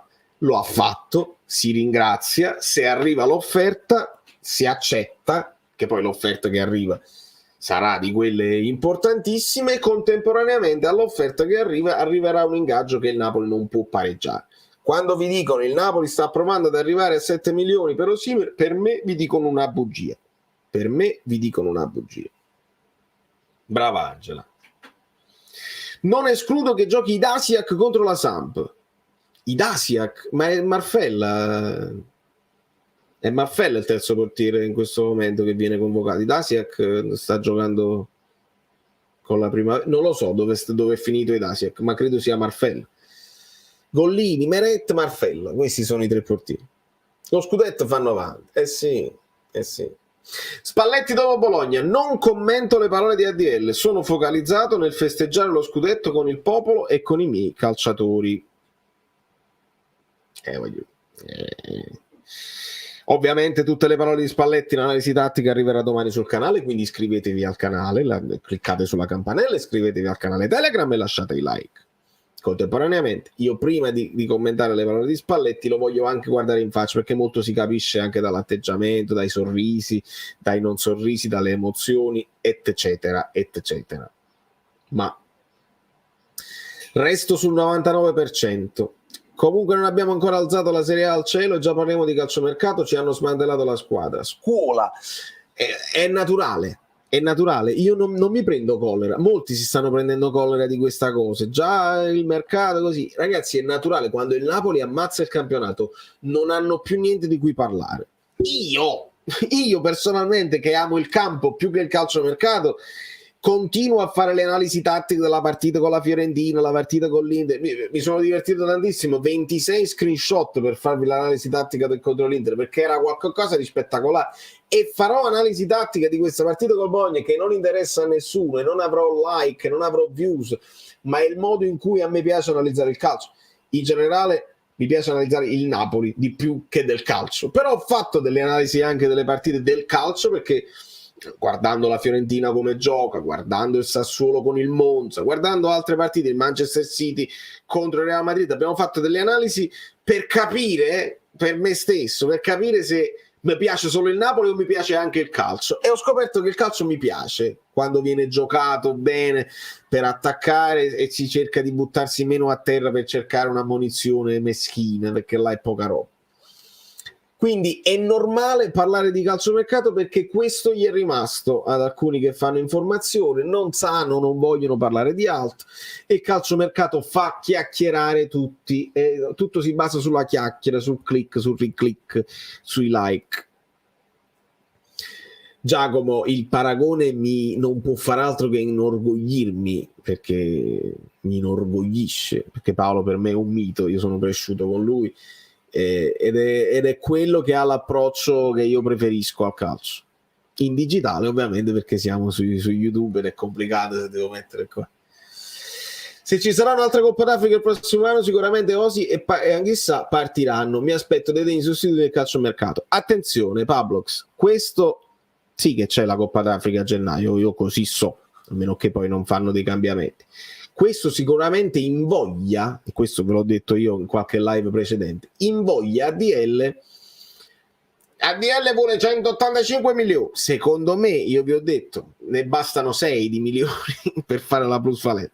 Ma ovviamente è una provocazione, 6 milioni, non puoi pagarlo 6 milioni così, ma 90-100, anche senza arrivare a 150, per me ADL è contento di accettare. Il ragazzo su 90-100 milioni fa 10 milioni all'anno, se non 11, così dove va probabilmente in Premier, perché è il suo sogno. Non lo vedo tornare in Germania, a meno che non ha ancora famigliuole, perché lui, avendo cominciato lì al Wolfsburg, potrebbe essere, però non ce lo vedo tornare in Germania per fare una nuova esperienza. Osimhen che va in Inghilterra, 10 milioni, 11 milioni a lui, 100 milioni al Napoli. Considerando che ADL ha detto non mi parlate più dei giocatori africani perché io li pago e la Coppa d'Africa se li prende, ed ha ragione sotto questo punto di vista, perché poi quando tornano dalla Coppa d'Africa gli africani non sappiamo mai in che condizioni tornano, e ci dobbiamo ricordare di Koulibaly e ci dobbiamo ricordare di Anghissà post mondiale, così e così. Non credo che tu dici sicuramente Osi e Anghissà partiranno, io credo su Osi sì, su Anghissà non lo so quanto mercato ha e quanto ha intenzione il Napoli, perché poi se perdi anche Anghissà perdi un punto di riferimento anche senza scarpe. Anghissà anche senza scarpe dimostra di reggere i centrocampi da solo in Italia, quindi questo non c'è problema. Poi si mette le scarpe e domina anche in Champions e domina anche in Europa, ma in Italia ce l'ha dimostrato ampiamente. A me dà fastidio, ce l'ha dimostrato ampiamente. Può danzare sul pallone, andare leggio, moggio, è comunque più forte degli altri. Con 100 milioni prendi Højlund, si sta svalutando. 100 milioni Højlund, dice Lobo e Anghissà. Un buon... tu dici tutto. Con 100 milioni prendi Højlund, dice Lobo e Anghissà e un buon esterno destro cedendo Polio Lozano. Penso che prendi qualcosa in più di questo, dice Lobo e Anghissà. Vabbè, tu dici 4 giocatori, cioè un buon esterno destro, un vice Lobo, un vice Anghissà e Højlund con 100 milioni. Sì, potrebbe essere. Anghissà appena rinnovato rimane al 100% a Napoli. Sì, no, io non credo che Anghissà sia sul mercato, onestamente. Finché abbiamo il nostro Santino Mario Rui andrà tutto bene. Che peccato che non ha recuperato, perché Mario Rui, questa è la partita di Mario Rui. Comunque, per mantenere la linea giuntoliana, Yulman forte, Tameze e Posch come innesti l'anno prossimo, come li vedresti? Allora, Posch, il terzino dici del Bologna, molto interessante, ha avuto una grandissima stagione. Non lo so se viene a fare poi la riserva di Di Lorenzo, sarebbe ottimo, cioè sarebbe proprio perfetto. Io continuo e insisto, visto che Posch secondo me può ambire a una maglia da titolare importante, venire a Napoli con questo signore qua significa non giocare quasi mai, perché secondo me anche con il prossimo allenatore Di Lorenzo è talmente affidabile che non gioca mai. Più che Posch io insisto, e quest'anno insisto ancora di più, Singo del Torino.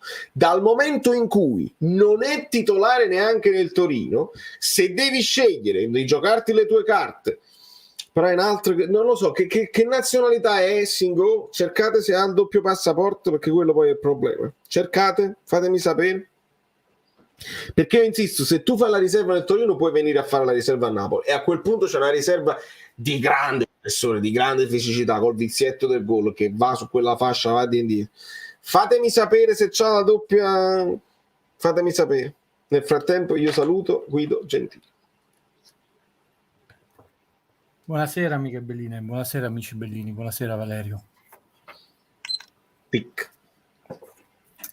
Erano giovani, belli, amati, pieni di successo e di talento, ma non è tutto oro quello che luccica nella vita, soprattutto se uno si ferma alla prima immagine. Era una calda giornata del 1 luglio del 1976, se la mia memoria di vecchietto non mi abbandona, e una giovane Annamì abbandona di corsa l'Hilton di Dallas, esasperata da un rapporto malsano.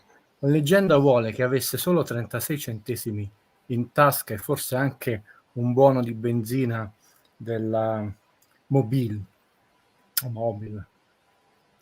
Suo marito annunciò che sarebbe scomparsa, finita senza di lui, ma sottovalutò 3 caratteristiche di Anna.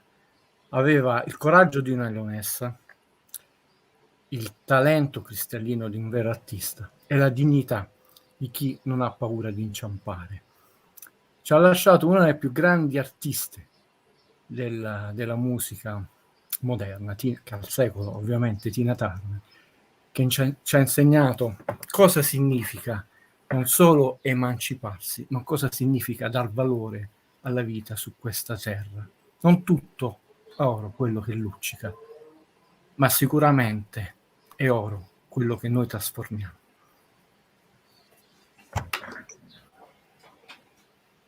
Non batterà nessun record. Io sono molto sensibile alla musica, anche se la vita mi ha impedito di diventare musicista come Valerio. Non batterà purtroppo nessun record il Napoli di Spalletti, e questo ci condanna tristemente, chissà per quanti mesi, giorni, anni, a sentire il Napoli di Sarri. Non batterà sicuramente il record.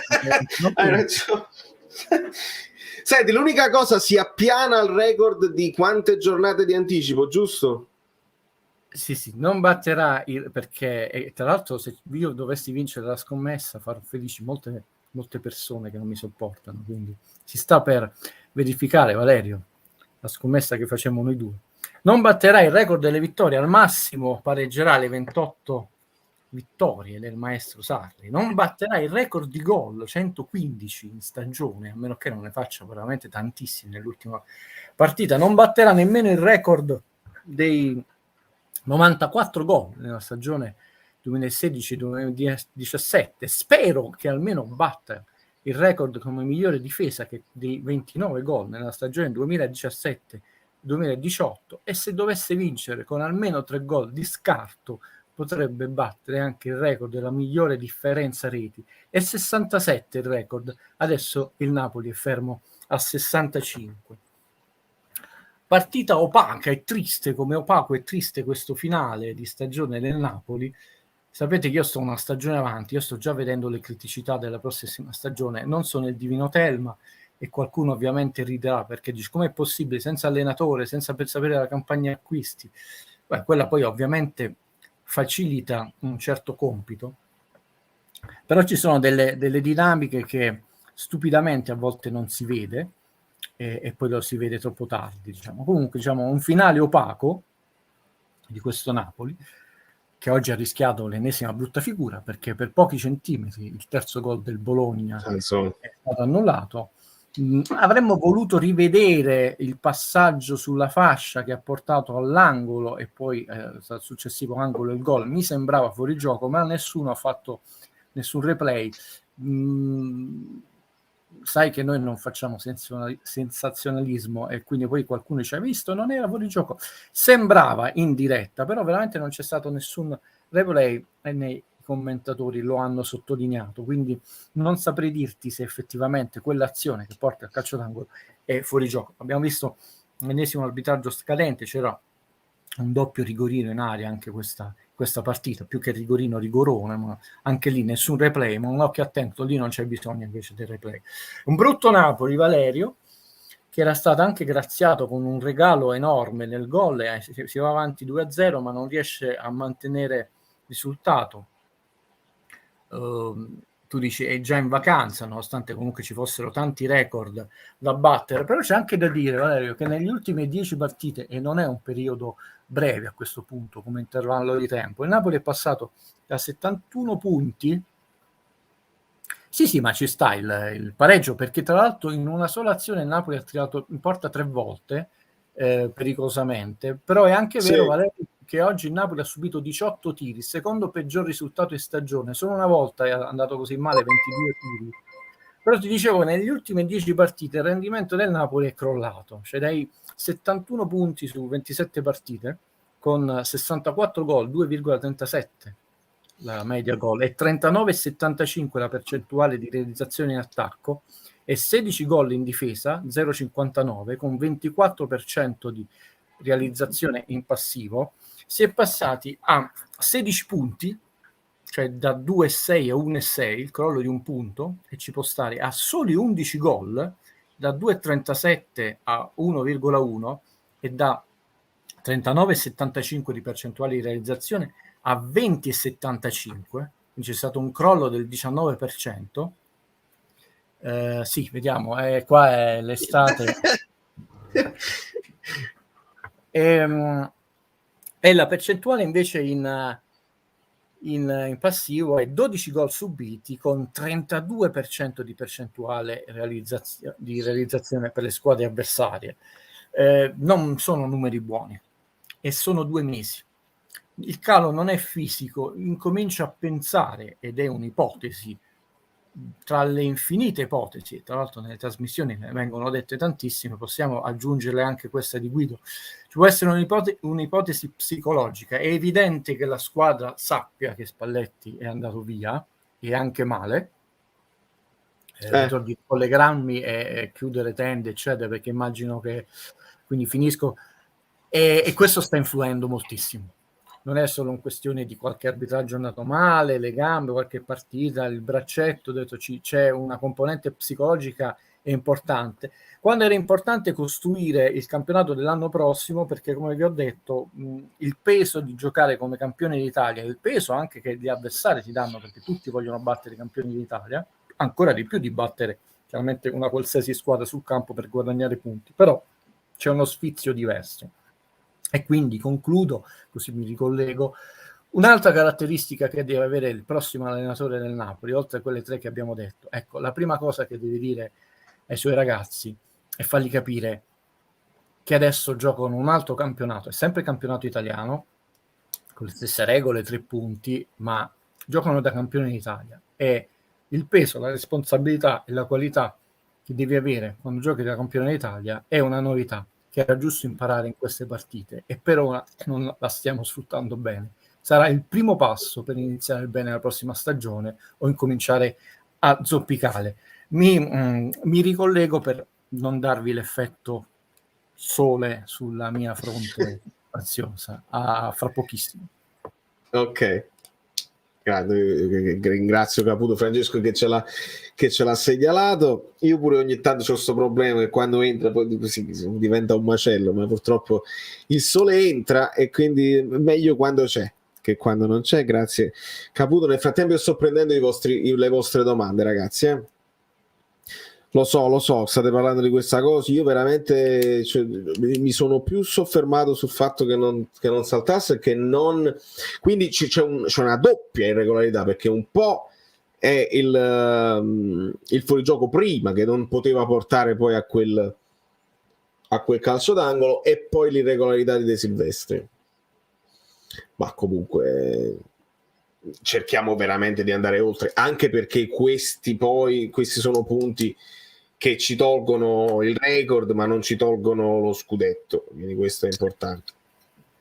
È tornato, è crollato nel rendimento, è diverso perché ha incominciato a subire molti tiri, farne di meno, quindi bisogna valutare. L'altra volta, Valerio, permettimi di chiedere scusa, una risposta a questo, più che le polemiche a cui penso che non risponderò più, ma per educazione mi ricordava un po' la scena di Mourinho nella versione di quel genio che Crozza, che quando gli facevano le domande al prossimo, no? Noi vogliamo male del Napoli. Io mi sono ricordato che un collega fumò il sigaro quando fu esonerato Ancelotti e noi non facevamo dirette, no? Ho detto noi non possiamo rispondere per le azioni, le parole, i litigi di tutte le persone, tantissime persone. Mi sembra abbastanza risibile come ipotesi. Che il Villarreal, no, che qualcuno ha detto è croato, a parte che si è qualificato anche quest'anno per l'Europa e per pochissimi punti, in fondo non è andata in Champions e lì 3 posti sono bloccati, è una cittadina di 50.000 abitanti. Forse la domanda è come una cittadina di 50.000 abitanti riesce a reggere una squadra che costantemente riesce a stare in Europa e ogni tanto punzecchia una semifinale, addirittura ha portato a casa una Coppa. 50.000 abitanti, manco un quartiere di Napoli. 50.000 è lo stadio tutto. Se tutte le persone, bambine, donne, anziani, uomini, andassero allo stadio, tranne il settore ospite del San Paolo, sarebbero tutte contenute nel San Paolo, ma non ci sarebbero manco gli steward perché starebbero a guardare la partita. Pazzesco. Nel paragone che facevano c'era il Tottenham, che è Londra, che è una delle 3 capitali d'Europa, e Milano, che è una delle città più care del mondo ed ha un reddito pro capite altissimo, e Villarreal che ha 50.000 abitanti, cioè, il confronto è impari. Bravi loro che riescono a portare una squadra comunque dove c'è sempre Madrid, Atletico e Barcellona. L'Atletico, diciamo, è la squadra tra virgolette povera di Madrid rispetto al Real Madrid, che comunque paga lo stipendio più alto. 20 milioni. Sì, infatti questa cosa secondo me va ricordata, perché spesso si è detto il Napoli deve diventare l'Atletico Madrid d'Italia. L'Atletico Madrid si toglie degli sfizi mica da poco. Ma magari avesse il Wanda Metropolitano. Guido, vogliamo leggere un po' di domande? Sì, subito. Allora, nel frattempo io sto raccogliendo tutto. C'era Angela che ci diceva: a proposito di Ostigard, secondo voi non potrebbe essere il sostituto di Kim nel caso dovesse andare via? Lo vedi pronto? Bisogna vedere chi sarà il prossimo allenatore del Napoli, quali saranno le partenze. Io penso no, verrà, nel senso, sostituito spero, non penso, scusa, penso è un errore, spero.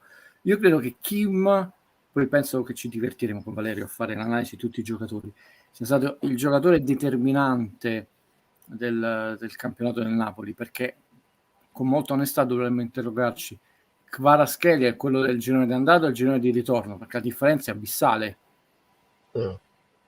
Questo non siamo, diciamo, disfattisti, vi criticate. No, il ragazzo è giovane, deve maturare, gli hanno preso le distanze, però il rendimento, noi parliamo di rendimento, è diverso. Kim non ha lasciato un centimetro manco a oggi, quindi non è facile. E soprattutto un giocatore che ha mantenuto sempre la squadra molto alta. Non è un giocatore che sostituisci facilmente. Con questo non significa che nel mondo non troverai un giocatore, no, però è una perdita pesante, soprattutto perché poi, a dispetto di quello che viene detto costantemente in qualche trasmissione, ha una clausola molto bassa, perché Dobbiamo fare chiarezza su questa cosa qua. 42 più 3, 45 milioni. Facciamo 45 milioni li puoi spendere per un difensore. Noi ne abbiamo spesi 32 per Manolas, quindi spendere 40 milioni per un difensore volendo ci può stare, non puoi specialmente sbagliare. Se parliamo di squadre di Premier che se lo possono ampiamente permettere, che hanno speso anche di più per difensori che non sono nemmeno avvicinabili a chi. Quindi, per rispondere, passare alla domanda, per essere precisi, da quarto giocatore a essere il titolare e avere quelle prestazioni, perché non è impossibile, dovremmo vedere, però è un doppio salto ed è un po' azzardato. Sai qual è, Valerio? Questa domanda mi porta a farti una riflessione e poi ti lascio fare altre domande, perché è un commento che scrissero in base alla nostra ultima diretta che mi ha portato a fare degli straordinari notturni per rispondere a quel signore. Riguardo a Gaetano, a parte i minuti che gli sono, perché è arrivato il momento di abbandonare, almeno nel canale di Valerio, un certo modo arcaico di analizzare il calcio. Noi ve lo stiamo dicendo in tutti i modi, che non è il modo più bello, il migliore, siamo i più bravi, eccetera, perché tra l'altro non facciamo manco questi paragoni. Però o entrate in questa mentalità che è un modo totalmente diverso, oppure facciamo 1000 passi indietro, e a me annoia sinceramente. Che cosa voglio dire? Che quando si parla di stagione, e ho cercato di fare già l'esempio, partiamo dal numero di partite, dalla guardata dei trofei, ho detto partiamo anche dalla base per costruire i campionati, i giocatori. Spalletti ebbe un giovanissimo Lautaro Martini e disse: questo è un ragazzo destinato a una grande carriera. Se vi andate a prendere l'intervista, disse le stesse parole che ha usato per Gaetano. E l'hanno bollato come il solito santone, filosofo, eccetera. Poi questo non becca la porta. Anche quest'anno ci sono stati grandissimi colleghi e commentatori che volevano Inzaghi out e Lautaro Martino dato in prestito, anche pagando dei soldi.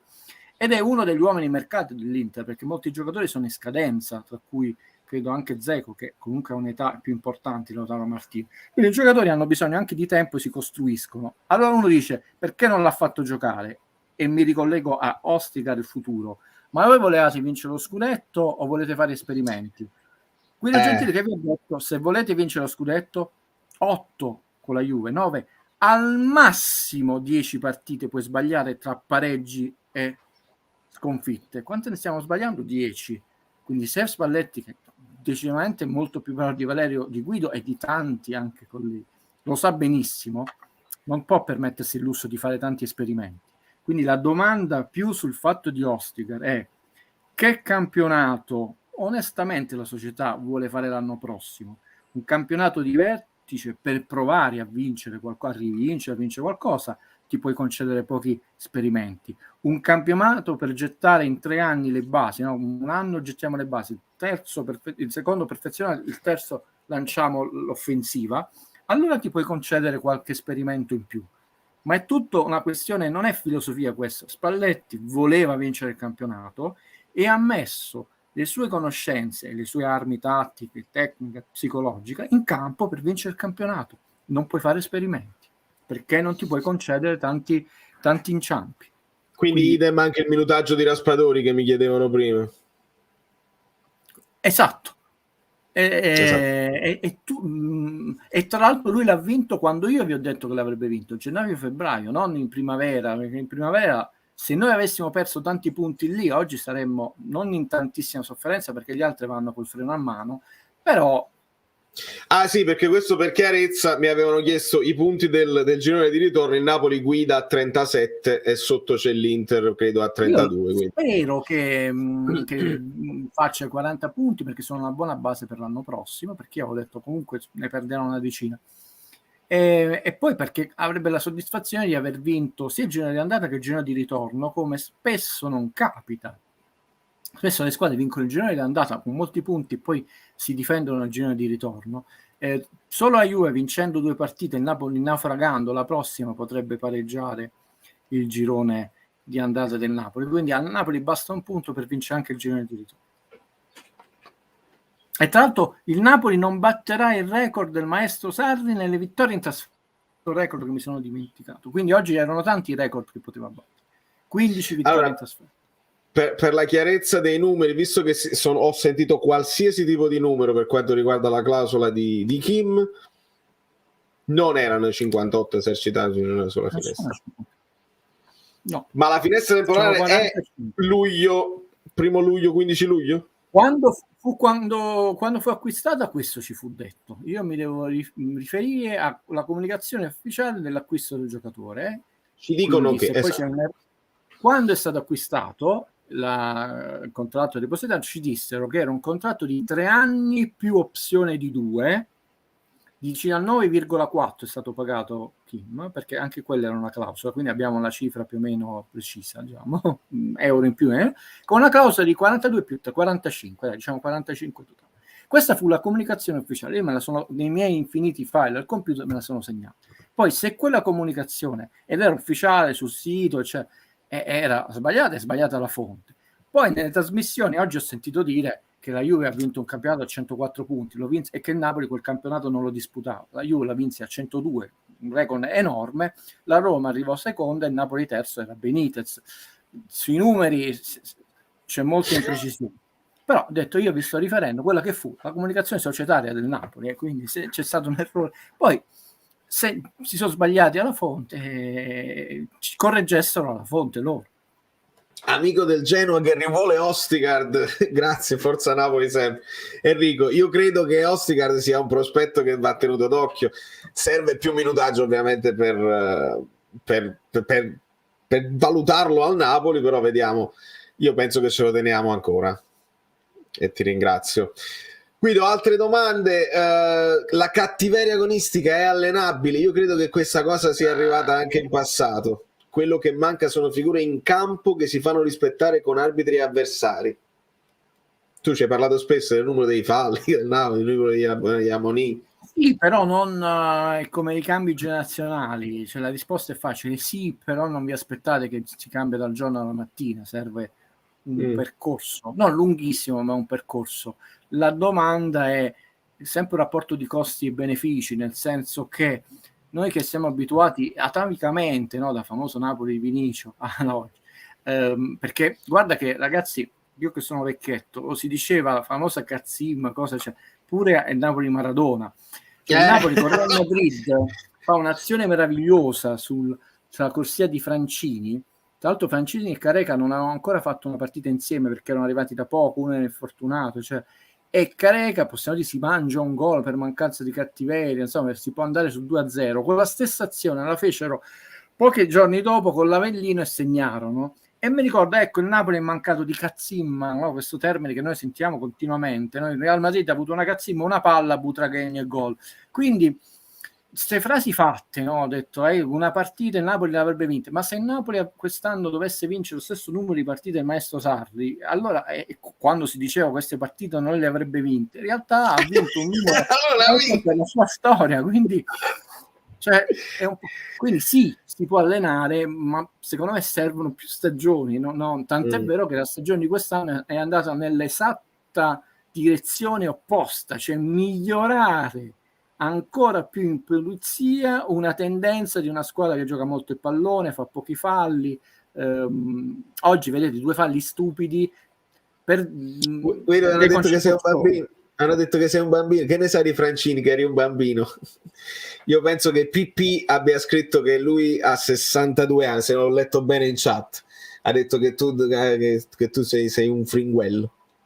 Però per esempio io ho iniziato a vederlo proprio da piccolo il calcio e essendo un amico di famiglia, giornalista, mi portava proprio in tribuna stampa seduto sulle sue gambe, piccolino. E io ho già sentito, si è passato a 2, ma proprio piccolino, perché sai, uno inizia a seguirlo con una certa cognizione di causa a 11-12 anni. Io proprio piccolo, ma piccolo, già buttato in sala stampa, come dire, anche in campi e su tribune stampa molto. Oggi ci lamentiamo a volte, io ho visto tribune stampa dove tu ti portavi lo sgabello, ragazzi, cioè non manco la sedia.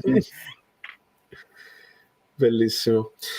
Allora, Olivera e Mario Rui hanno reso al massimo quando sono stati disponibili entrambi. Quando uno mancava e l'altro ne ha sempre risentito. Vero, osservazione vera. Infatti è sceso anche il rendimento, e non di poco, di Olivera. Sembra quasi, non dico svogliato, però apatico. Ho detto, ci aspettavamo in queste partite. Io no? qua sono stato io, Guido, non lo so se devo chiedere scusa o no, però ogni tanto la cosa tranciante esce pure a me, sarò umano.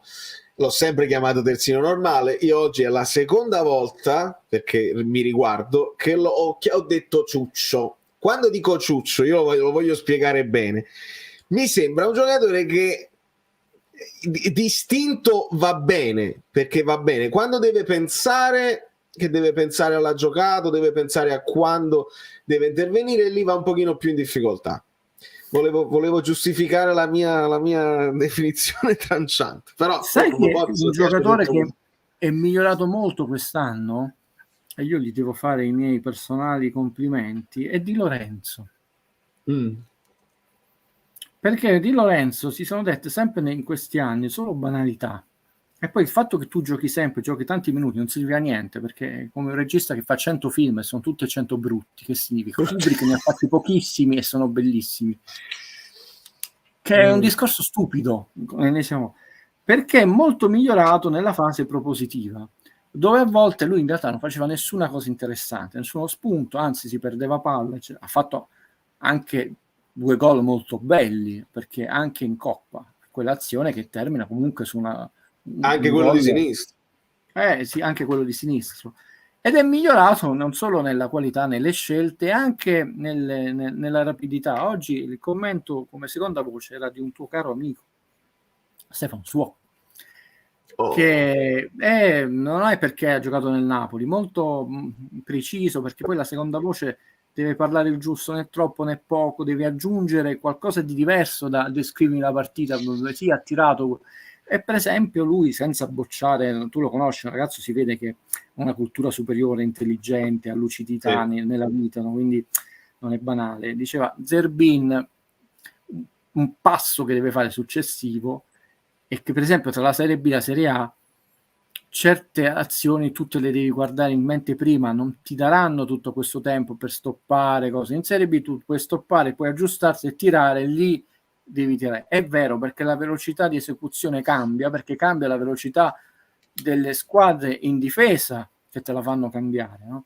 Quindi mentre Di Lorenzo io gli faccio i complimenti perché tecnicamente, tatticamente lo sappiamo, è un ragazzo disciplinato da un punto di vista poi delle sanzioni disciplinari, la correttezza in campo non l'abbiamo mai visto protestare, sclerare, alzare la voce, quindi quello non è cambiato con la fascia di capitano, non aveva bisogno della sensibilizzazione della fascia per mettere la testa a posto e maturare, invece l'ho visto migliorare.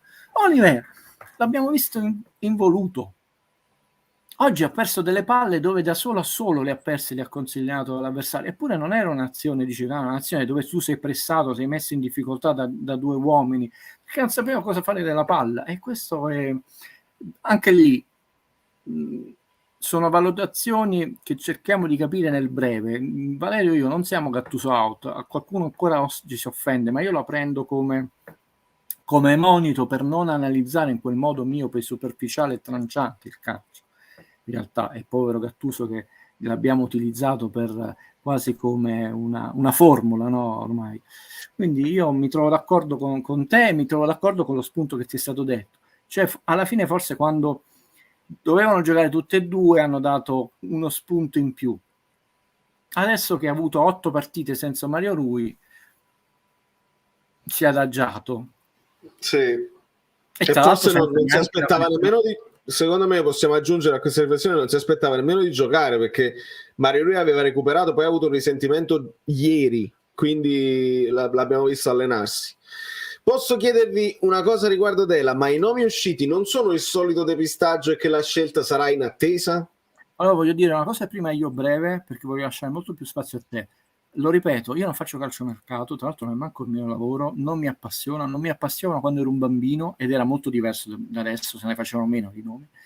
Non ho 50.000 telefonate, sì, un uccellino mi ha detto, poi ve lo dico una cosa di quello che sta succedendo, però ho dei ragionamenti che a volte faccio e tra l'altro quei 3-4 nomi a volte segreti non ve li dico nemmeno perché oggi, e chiudo, vi confesso una cosa, che all'ultima giornata di campionato io dissi a Valerio Koulibaly ci ha lasciato e non ve la voglio dire, sì, perché a parte ero già devastato per l'addio di Dries Mertens eccetera, perché sennò qualcuno avrebbe interpretato ecco il solito disfattista malumore.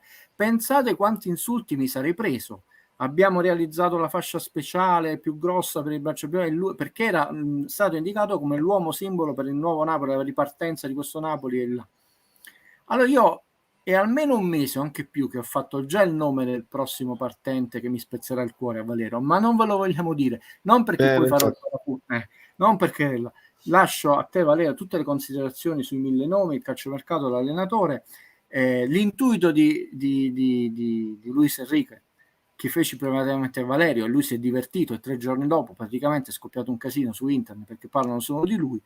Beh, io non vi verrò a dire nel caso sarà lui l'allenatore, abbiamo visto bene, eccetera. Sarò contento perché io sto già immaginando il Napoli nella prossima stagione, quindi questo già è archiviato. A te Valerio, scusa la lungaggine, lascio perché No. ovviamente è l'argomento che poi interessa a tutti, mi rendo conto, tutti, anche sul tuo canale, quello del No, è calciomercato. chiaro, ma oltretutto è anche un po' colpa del Napoli, Guido, perché se loro non ci danno una prestazione da 10 e lode stasera, è chiaro che tu ti riversi verso il futuro, perché io ti ho detto che mi sono sembrati a turno un po' già in vacanza rispetto a quello che abbiamo visto con l'Inter, quindi ovviamente tutti pensano poi al futuro.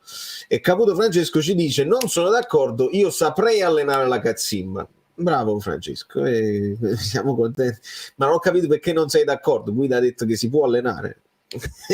Forse non sei d'accordo con qualcun altro in chat, ma va benissimo così.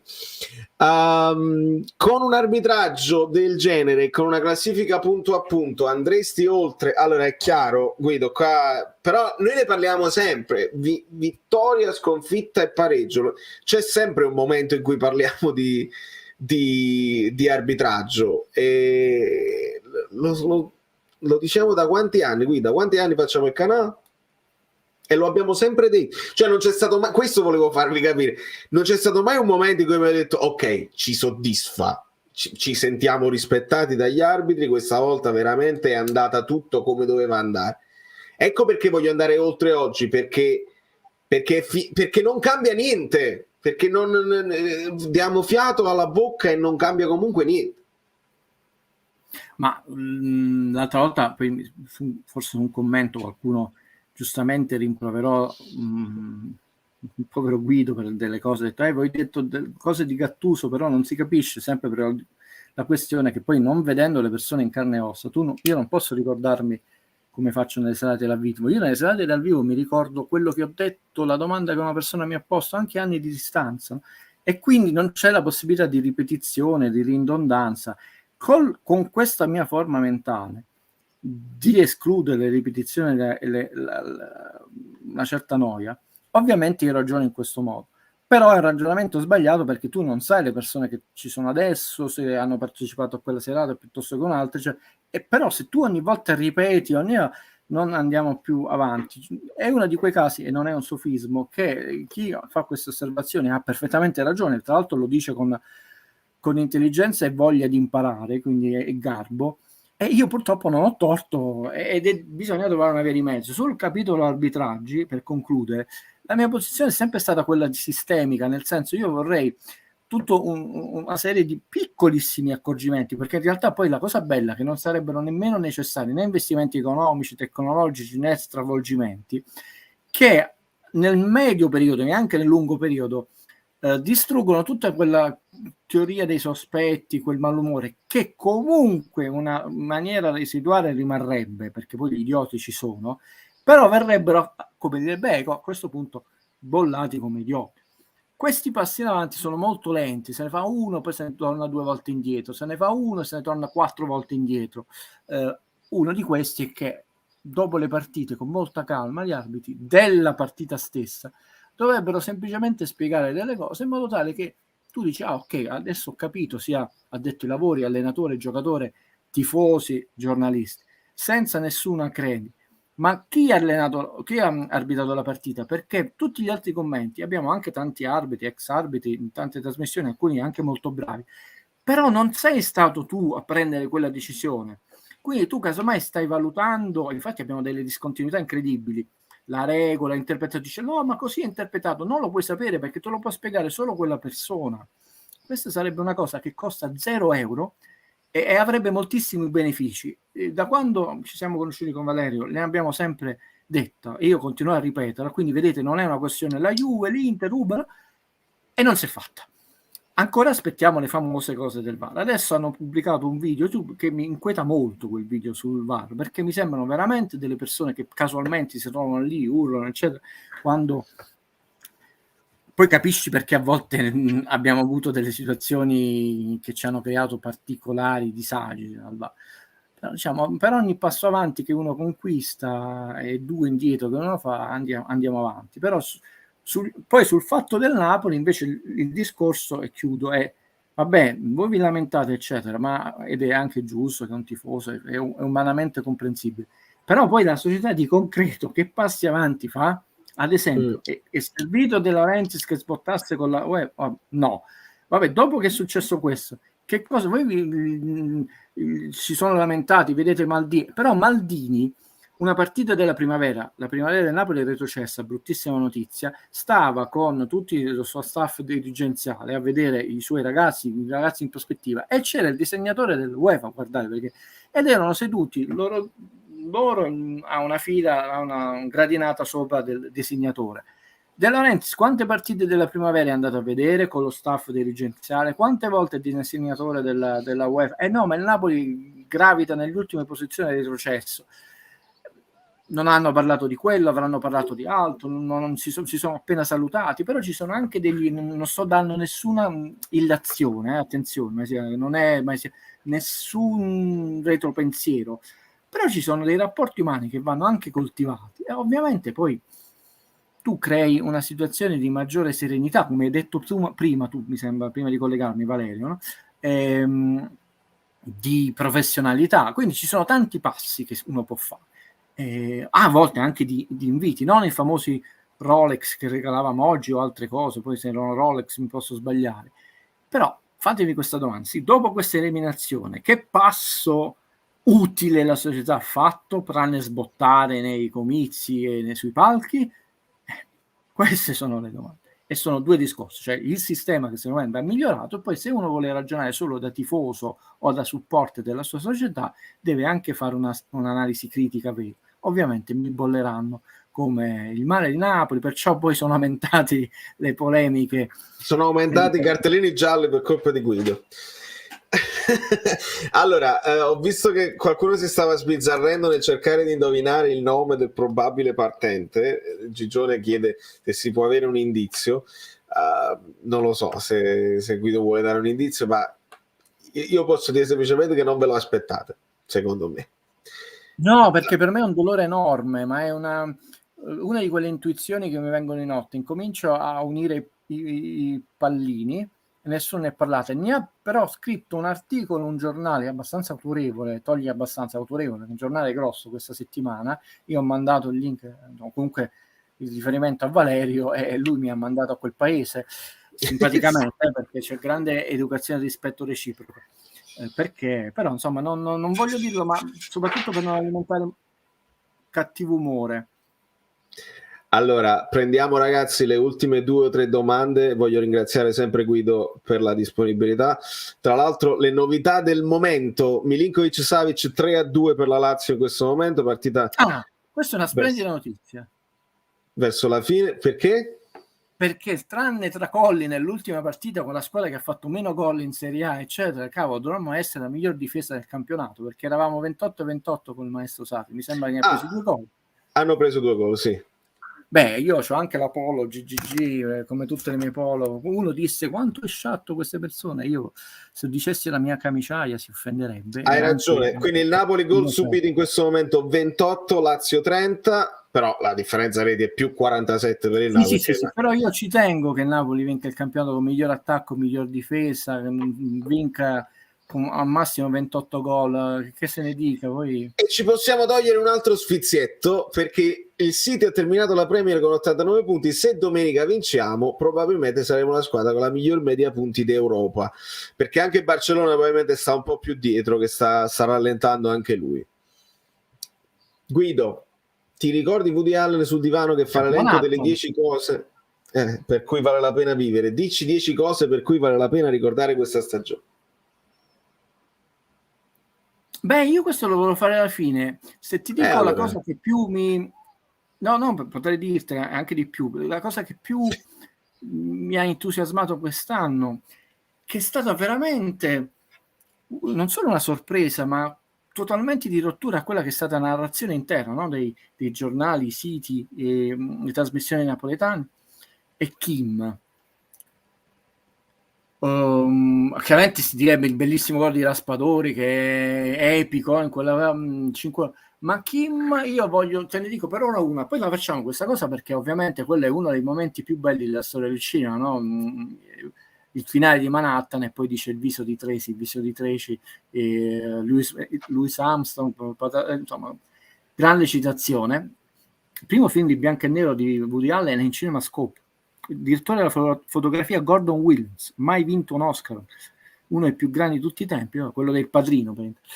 È Il sorriso di Kim. Ci avevano descritto come un macellaio. Questo arriva a Napoli, canta il karaoke, che lo critico, ma chi è che ha preso con Napoli? Uno il karaoke, un buffone, i vari colleghi nelle trasmissioni, non sa difendere cose, vi dico l'errore, no? E ha vinto uno scudetto col sorriso. Quel festeggiamento al San Paolo Maradona, con lui che sembrava una sorta di Robin Williams, altro grande, compiantissimo Robin Williams, un genio assoluto. Quella è una delle 10 cose non parlo delle prestazioni, è molto facile, cioè tutti lo indicheranno come tra l'8 e di più come voto, ma ha rotto la narrazione musona di un certo Napoli, cioè del Napoli degli Insigne, eccetera, che offuscava la simpatia di Mertens. È inaspettato, perché ce l'avevano descritto come, ma chi si è andato a prendere, poi il coreano, scapocchione, poi quello, un macellaio come Bonucci, e invece sorride sempre. E mi piace ricordare questo scudetto sotto il segno non nato sotto il segno dei pesci, ma sotto il sorriso di Kim, e vincere uno scudetto sotto il segno del sorriso in maniera non sclerotica, eccetera, secondo me è molto più gustoso di quanto non potrebbe essere uno scudetto anche testa a testa. Cioè, mi ha veramente entusiasmato, e sarà un ricordo ancora più gioioso, perché poi mi ricordo che quando Maradona prendeva falle e si rialzava, a volte lo inquadrava poco prima di rialzarsi con quel sorriso. Maradona è morto quando ha incominciato a perdere il sorriso, no? E non bisognerebbe mai perdere il sorriso nella vita. Kim ci ha insegnato non solo a vincere, ma a vincere col sorriso, che in questi anni di scudetti avvelenati o pompati è ancora più un segno di rottura. Questa è una bella domanda. Mi limiterei per ora, prometto che ne faremo le 9, perché avremo tanto tempo ormai per sbizzarrirci, così non parleremo solo di chi viene e chi parte. Quindi intanto vi dedico la mia perla, Il sorriso di Kim. Valeria dice: non so se è stato detto, mi dispiace, ma JJ non rappresenta una sicurezza in difesa. Monza, Inter e Bologna c'è sempre qualche sua pecca. Io, Guido, aiutami anche tu, perché su Monza e Inter sì, le abbiamo analizzate bene. Sul Bologna io voglio rivedere, perché a me è sembrato che abbia fatto un salvataggio su Zirche che valeva quasi un gol. E poi non lo so, sugli altri 2 gol voglio rivedere la situazione tra arbitraggi e strattonate, ma ho visto Olivera un po' più passivo. Non so se Juan Jesus poteva metterci una pezza. Però dobbiamo vedere tutta l'azione dell'Inter. È chiaro, Lukaku gli toglie il tempo, gli ruba il tempo, fa un gol, lì si dirapina. Però il cross, siamo stati irreprensibili su quel cross. Andiamoci a vedere, che poi diventa difficile adesso per queste regole televisive abbastanza sclerotiche, no? Poi anche per andarsi a rivedere le reazioni, perché ti tagliano sul cross, quel cross è molto facile, invece ci incischiamo, poi andiamo, quel cross passa, allora uno potrebbe dire intanto non siamo stati bene in 3 su quel cross, di cui soprattutto un giocatore fa un errore, e poi chiaramente Juan Jesus. Comunque che ultimamente queste partite sia meno lucido, ci può stare, ma io credo poi tornerà, perché non solo esperienza, testa, serenità, non è un giocatore, tra l'altro non sarà il titolare inamovibile, non è un giocatore che vi deve dare pensiero, mi sbilancio. Quindi osservazione assolutamente vera, legittima, ma non è una di quelle cose, fidatevi di questo vecchietto, quando io dico niente pericolo, come dico la mia compagna, no, non pericolo. Altre cose sono il pericolo. Ragazzi, il pericolo è sottovalutare il peso da giocare con la maglia da campione d'Italia. Non so perché. Basta vedere il Milan di quest'anno, dobbiamo prendere esempio dal Milan di quest'anno. Però non è sotto l'ala protettiva della famiglia De Laurentiis, è una bellissima notizia. Ah sì, l'ho preso proprio per dire questo. Pino, io ci tengo moltissimo a questa cosa qua. Napoli femminile è tornato in Serie A, applausi. Se non era per la recensione della primavera, quest'anno avevamo spaccato, applausi, nel senso ci dispiace per la primavera, però il Napoli femminile non è nostro, ricordiamo, non è il Napoli. La Juventus femminile è la Juventus, il Milan femminile è il Milan, il Napoli femminile non è legato al Napoli, non fa parte del Napoli, quindi onori e oneri non ci contano. Bellissima questa annotazione, e io, se permetti Valerio, mi unisco molto umilmente ma con grande gioia ai tuoi giusti applausi, e siamo contenti anche perché sono ragazze molto brave, che però non c'è nessun merito societario, è proprio una costola, non è manco una costola staccata. Se più volte in qualche trasmissione sono state ospitate delle calciatrici, no, hanno fatto sommessamente notare la famiglia De Laurentiis non è interessata, non ci crede al calcio femminile come investimento, come appeal e come progresso. Quindi da un punto di vista della omogeneità dei colori azzurri, sì. Da un punto di vista dell'universo Filmauro, no, non fa parte dell'universo Filmauro. Allora, giusto per fare ancora un po' di chiarezza, prendo un altro messaggio al volo. Mario Rui, Pastorello, mi sembra che abbia fatto qualche dichiarazione in merito.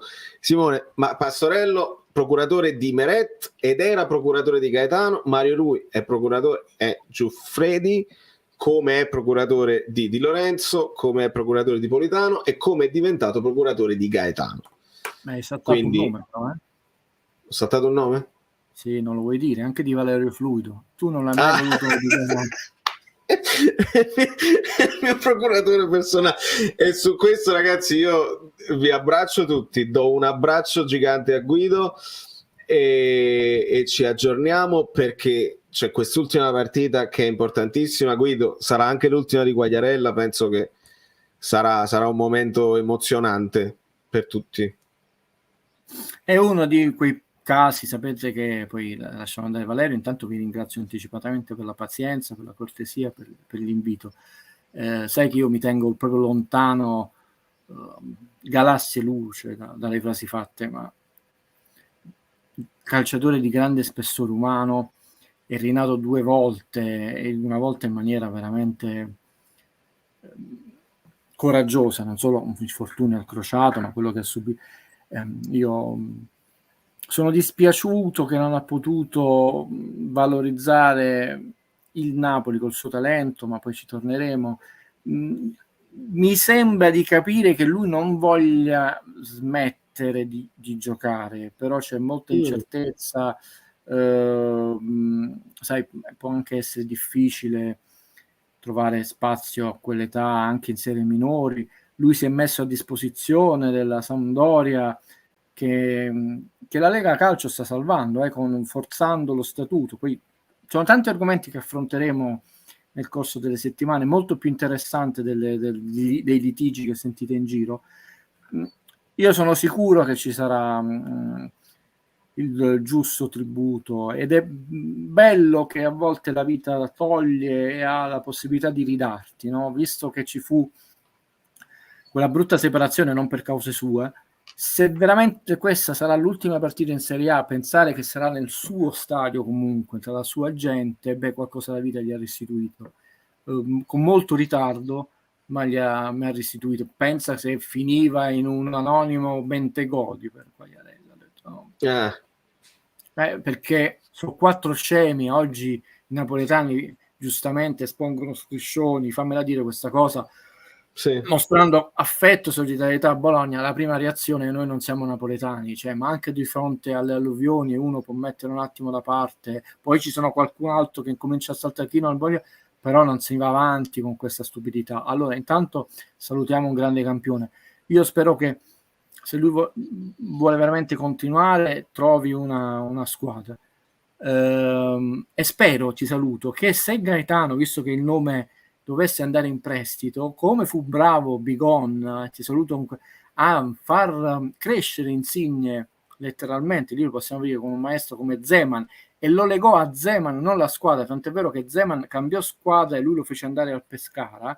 Ecco, se Gaetano dovesse essere dato in prestito, deve essere dato in prestito una squadra non tanto che sia prima, seconda, terza, ultima in classifica, che giochi in un certo modo a calcio, perché così si può valorizzare, e non che sia una sorta di anticalcio. Questi sono gli argomenti che piacciono più a Valerio e a Guido, che vi possiamo assicurare che non ce ne frega proprio niente dei litigi che fanno in giro, e tra l'altro non li possiamo impedire, diminuire, arrestare, influenzare. Poi se voi ci credete, bene. Saluto a tutti e buon lavoro, Valerio. Grazie. E saluti a Tina, grande Tina. Grazie a Guido Gentile, e farò un tributo personale a Tina Turner stasera al lavoro, anche se nessuno di quelli della band ha la voce di Tina, ma si fa in un certo modo. Nel salutarvi leggo il messaggio di Massimo che dice: domenica si parte da 0-1 gol di Quagliarella, e non c'è dubbio. Ti aggiungo, siamo al 99, sarebbe 100% di possibilità se avessi Quagliarella contro al fantacalcio, lo controllerò. Rossana che dice: penso di essere una delle poche che ha sempre creduto nel suo affetto, ho sempre detto che ci doveva essere qualcosa. Rossana, dimostri sensibilità. E chiudiamo con questa domanda di Luigi. Dice: perché nessuno affronta l'eventualità di un passaggio di consegne del Bari? E io su questa cosa vi posso dire, segnatevi, mettete carta e penna, segnatevi bene tutto quello che vi dico. Perché questo è il momento in cui si vede